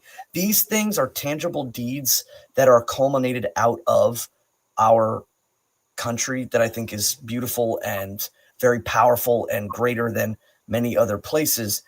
especially kind of within the context of things, but where it's, you know, on the other side, when people talk about the nation as an idea, and the idea can change, and the Constitution is elastic, and so on and so forth, that kind of stuff, I think, is I'm not proud of. I'm not on board with a lot of that. I don't, you know, hold true to that a lot. I think that we should go back to a traditional sense of the Constitution, not conserving. I believe in the traditionalism of it. But if I was thinking about the question because I did see it before, and I was like, if someone had a gun to my head and said, "Are you an American?" I would say yes, unflinchingly so. So I don't know what that makes me. I mean, I would never deny it, and I would hold true to my loyalty and my troth to where I am, to the soil I'm on, and I would never ever change that. So, is that being patriotic? I don't know. I don't always believe in things that the government tells us we should be patriotic about. So, I guess it depends on the context of the word. You know, our helping in foreign wars. I was deeply affected personally by the invasion of Russia to the Ukraine in relation to my family and you know, people in my family that actually know and have been there in Ukraine and things of that nature. And I'm not trying to get into the debate of Russia versus Ukraine or whatever. It's just that this war did have its effect, but I still stood by the idea that we don't need to get involved in this. And I certainly don't think we need to get involved with these altercations in the Middle East and so on and so forth. And I see all of this propaganda. I see all of this like attempts by people to pull America into these proxy wars and so on and so forth. And I'm over it, but I think that, do we have the ability to truly stop it? No, I don't. I think that it's almost completely out of our hands. So we can only focus on what we do have and hold on to the fact that this country still gives us the modicum of freedom to do the things that we can do and have and live our lives in that kind of, you know, peace. It's not overflown into outright, you know, they're just what is it? I remember laughing. What is re-education camps and state-funded homosexuality for your children? What's his name? Sam Hyde was joking about that. He was like, they're, you know, this level of just absolute insanity being state enforced and so on and so forth. It's like, yeah, that's funny. I'm glad it's not there yet. Like, so I'm very, very happy to have the things that are afforded me by right, and I'm glad that in this country you can, in essence, choose to live the way you want to live, to a degree. And I am a person who wants to help out my community. I am a person who wants to ensure the safety of my neighbors. So to that degree, even people I don't know, it's ultimately, I think it's more noble to consider these things. In a perfect world, we could always premise the idea of what a perfect environment and country would be, or nation, or what have you. But at the end of the day, you still have to act nobly. You still have to help people. I think it's important that you don't compromise your character at the fact that you're stuck in a situation that's got a lot of terrible people involved, or just people you don't know, and innocent people, or what have you. I think that's deeply ignoble. So from a loyalty standpoint and from a nobility standpoint, I am very proud of certain things about this country. From an ethics standpoint, a political standpoint, and a theosophical standpoint, I've got contentions that I can't say I'm proud of, the way some of the choices that our nation is making and has made in the past. So This is a very, very difficult question, and people get very passionate about the answer to it in a lot of different ways, and I think rightly so. Um, I owe it to you guys to be honest. That's kind of a pillar of this program. And I truly don't know how to answer the question because it seems to mean different things. You know, if you lived, and this may seem like a strange way to go, but it's just something that comes to mind.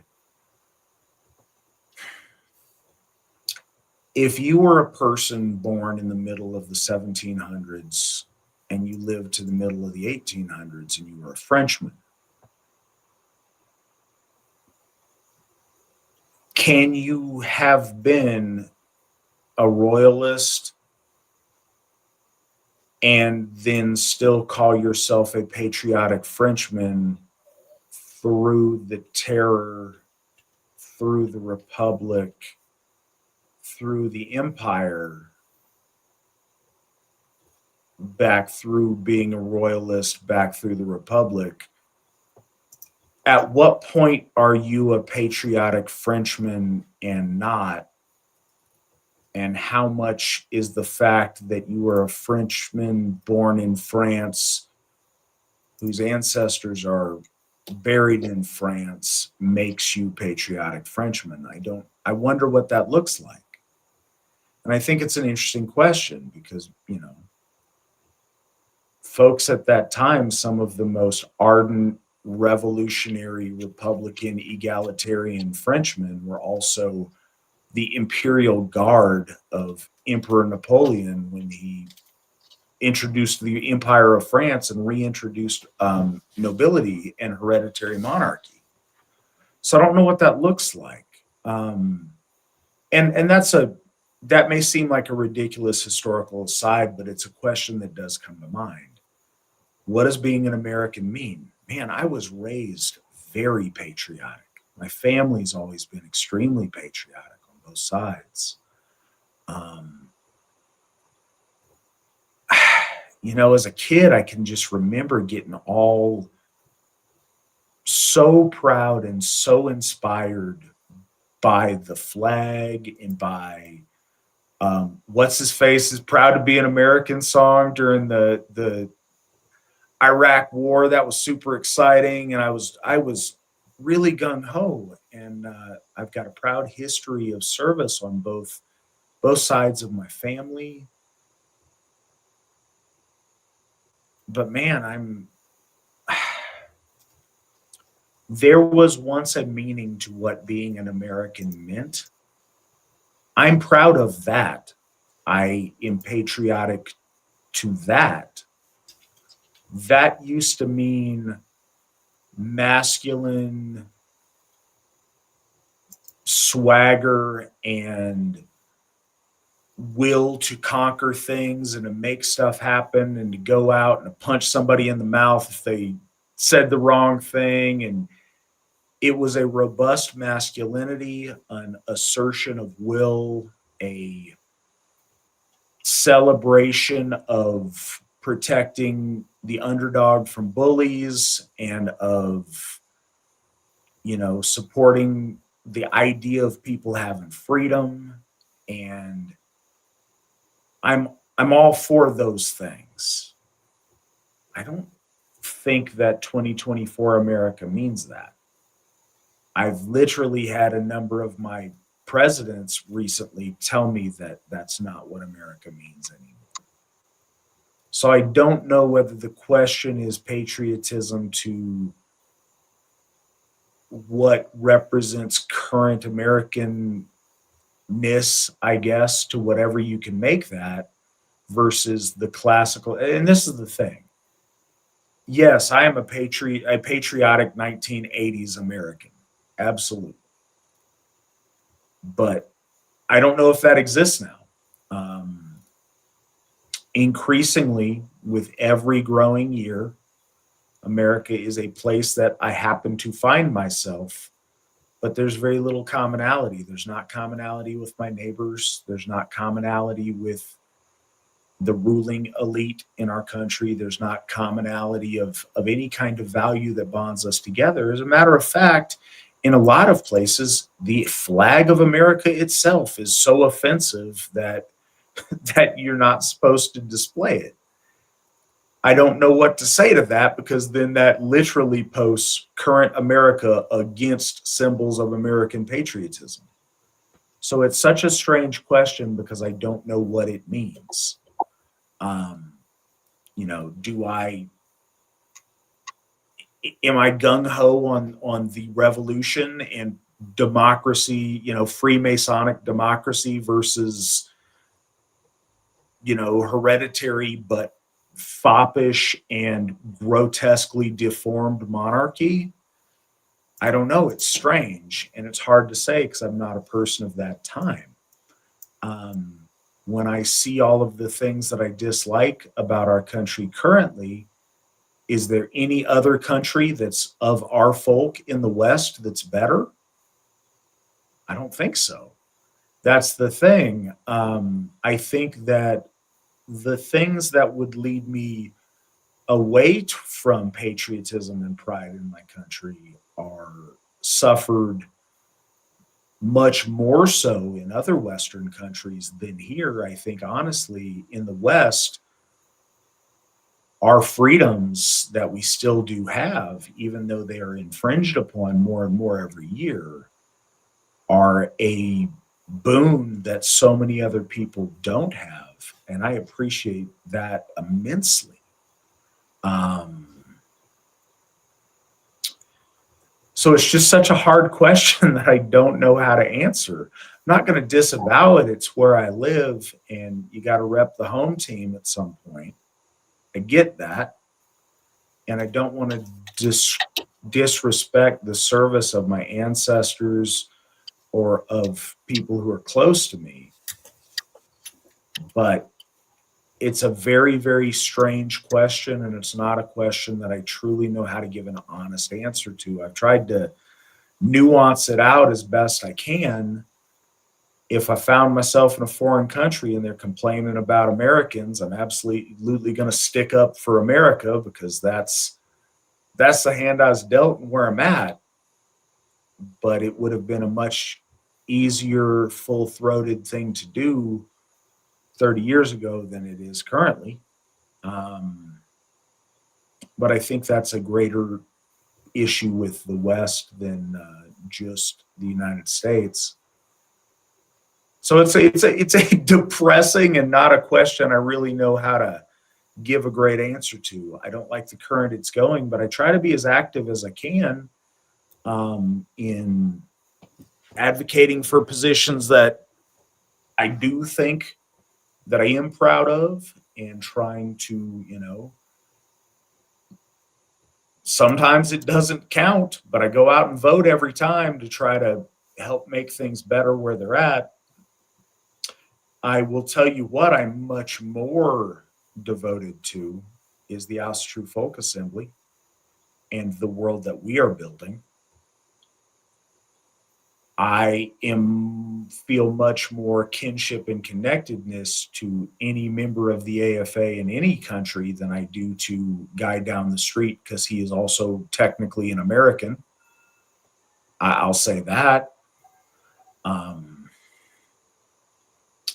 The AFA and my race and my religion have a much higher degree of my loyalty than my country does.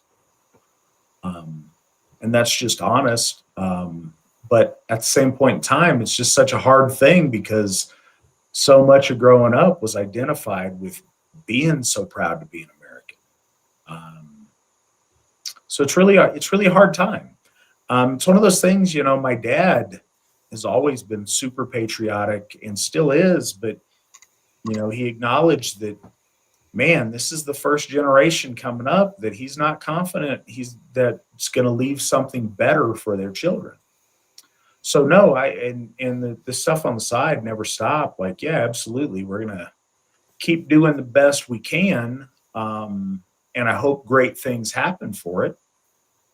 But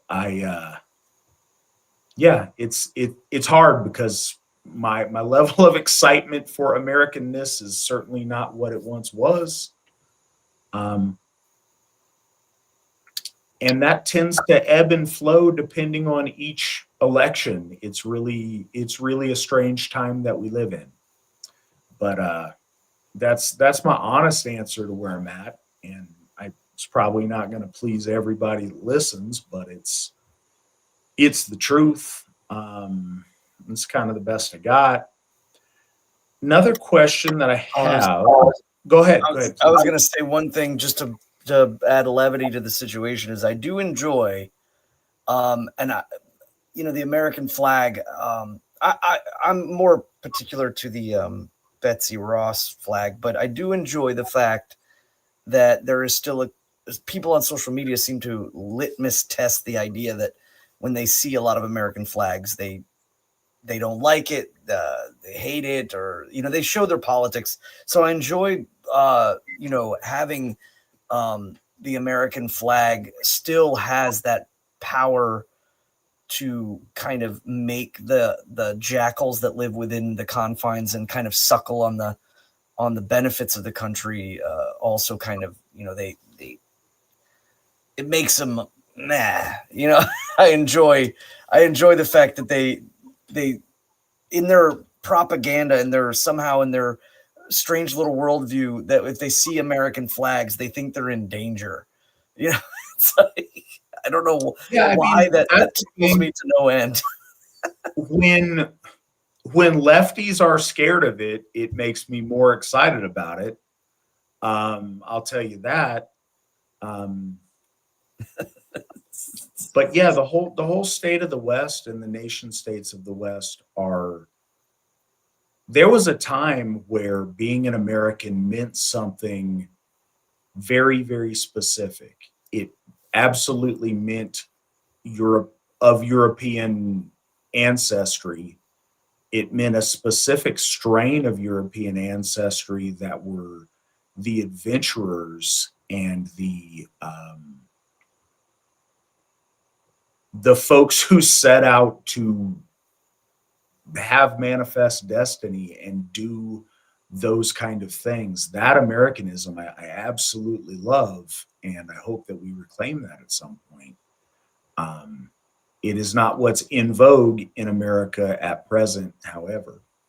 But that being said, I got a question. Matt, how has your fighting improved since starting martial arts? I don't know. It's a strange question because I haven't found myself getting in a fight in a very long time. I no longer am a bouncer, but one of the things that I'll say during my time bouncing, the better I got at it, the less I actually had to use any physical skill. And I think that's a really important piece.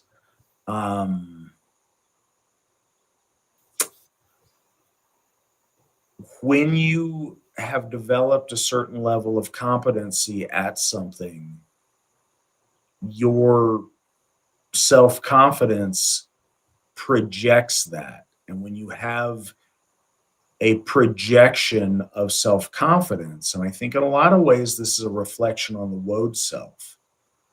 Sometimes people can see when you are green and you are somebody who they would do all right trifling with, and they see you differently when you have experience and ability behind you. You have a presence that you wouldn't have otherwise. And fortunately, I, for whatever reason, have not found myself in a spot where I'm getting in a lot of fights. But, I'm a 42-year-old man. I don't think there's a lot of occasion for me to be in fights. I want to be ready for them if they come my way. I'm not going to duck them. But I'm at a point in my life, experience-wise, physicality-wise, and just, I don't know, self-image-wise, to where a lot of fights just don't come my way. And I think that would be less so if I stopped training, if I didn't do martial arts, if I didn't work out, if I wasn't prepared. I imagine I would find a lot more reasons to be in fights. For what that's worth. All right, so the next question we got here, I have an important question. This is from Avocado Toast. My mom's family is Norse from Valdres, Norway. My dad's family is from Spain and Italy. So I'm European. I'm white. I am of Norwegian descent, but is my ancestry acceptable? Acceptable to who? You're absolutely welcome to join the AFA if that's indeed your ancestry. What we have seen in the past is sometimes people say that their ancestry is from Spain, or Portugal is also a culprit, and that turns out to really not be the case. But if honestly your family is from Norwegians and Spaniards and Italians, you are very welcome to be part of the Asatru Folk Assembly. We're pan-European and we're pan-Aryan, and I think that's fantastic, and you should join up. That being said, that's the last question we have for tonight. Run a little bit longer than it has the previous couple of weeks. I appreciate you guys bearing with some of the long-winded asides that we went on this evening, but I think it's been a really good show. And as always, I appreciate you guys' participation. Thank you very much for that. Svan, thank you for coming on and showing, I don't know, your mastery of our lore and your wisdom, and sharing that with all of us. It's always great to have you on. We appreciate that. Thank you, sir, for having me. All right, everybody have a great night, and we will talk to you again in 1 week's time. We will continue in our study of the Hávamál. It is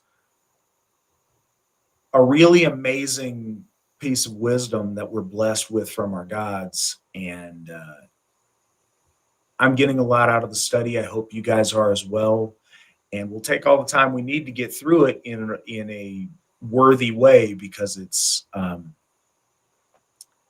fantastic, and we would all do well to heed the read. Heed the read. All right, guys. Everybody have a great night. Until next time, hail the gods, hail the folk, hail the AFA, and remember that victory never sleeps. Bye, everybody.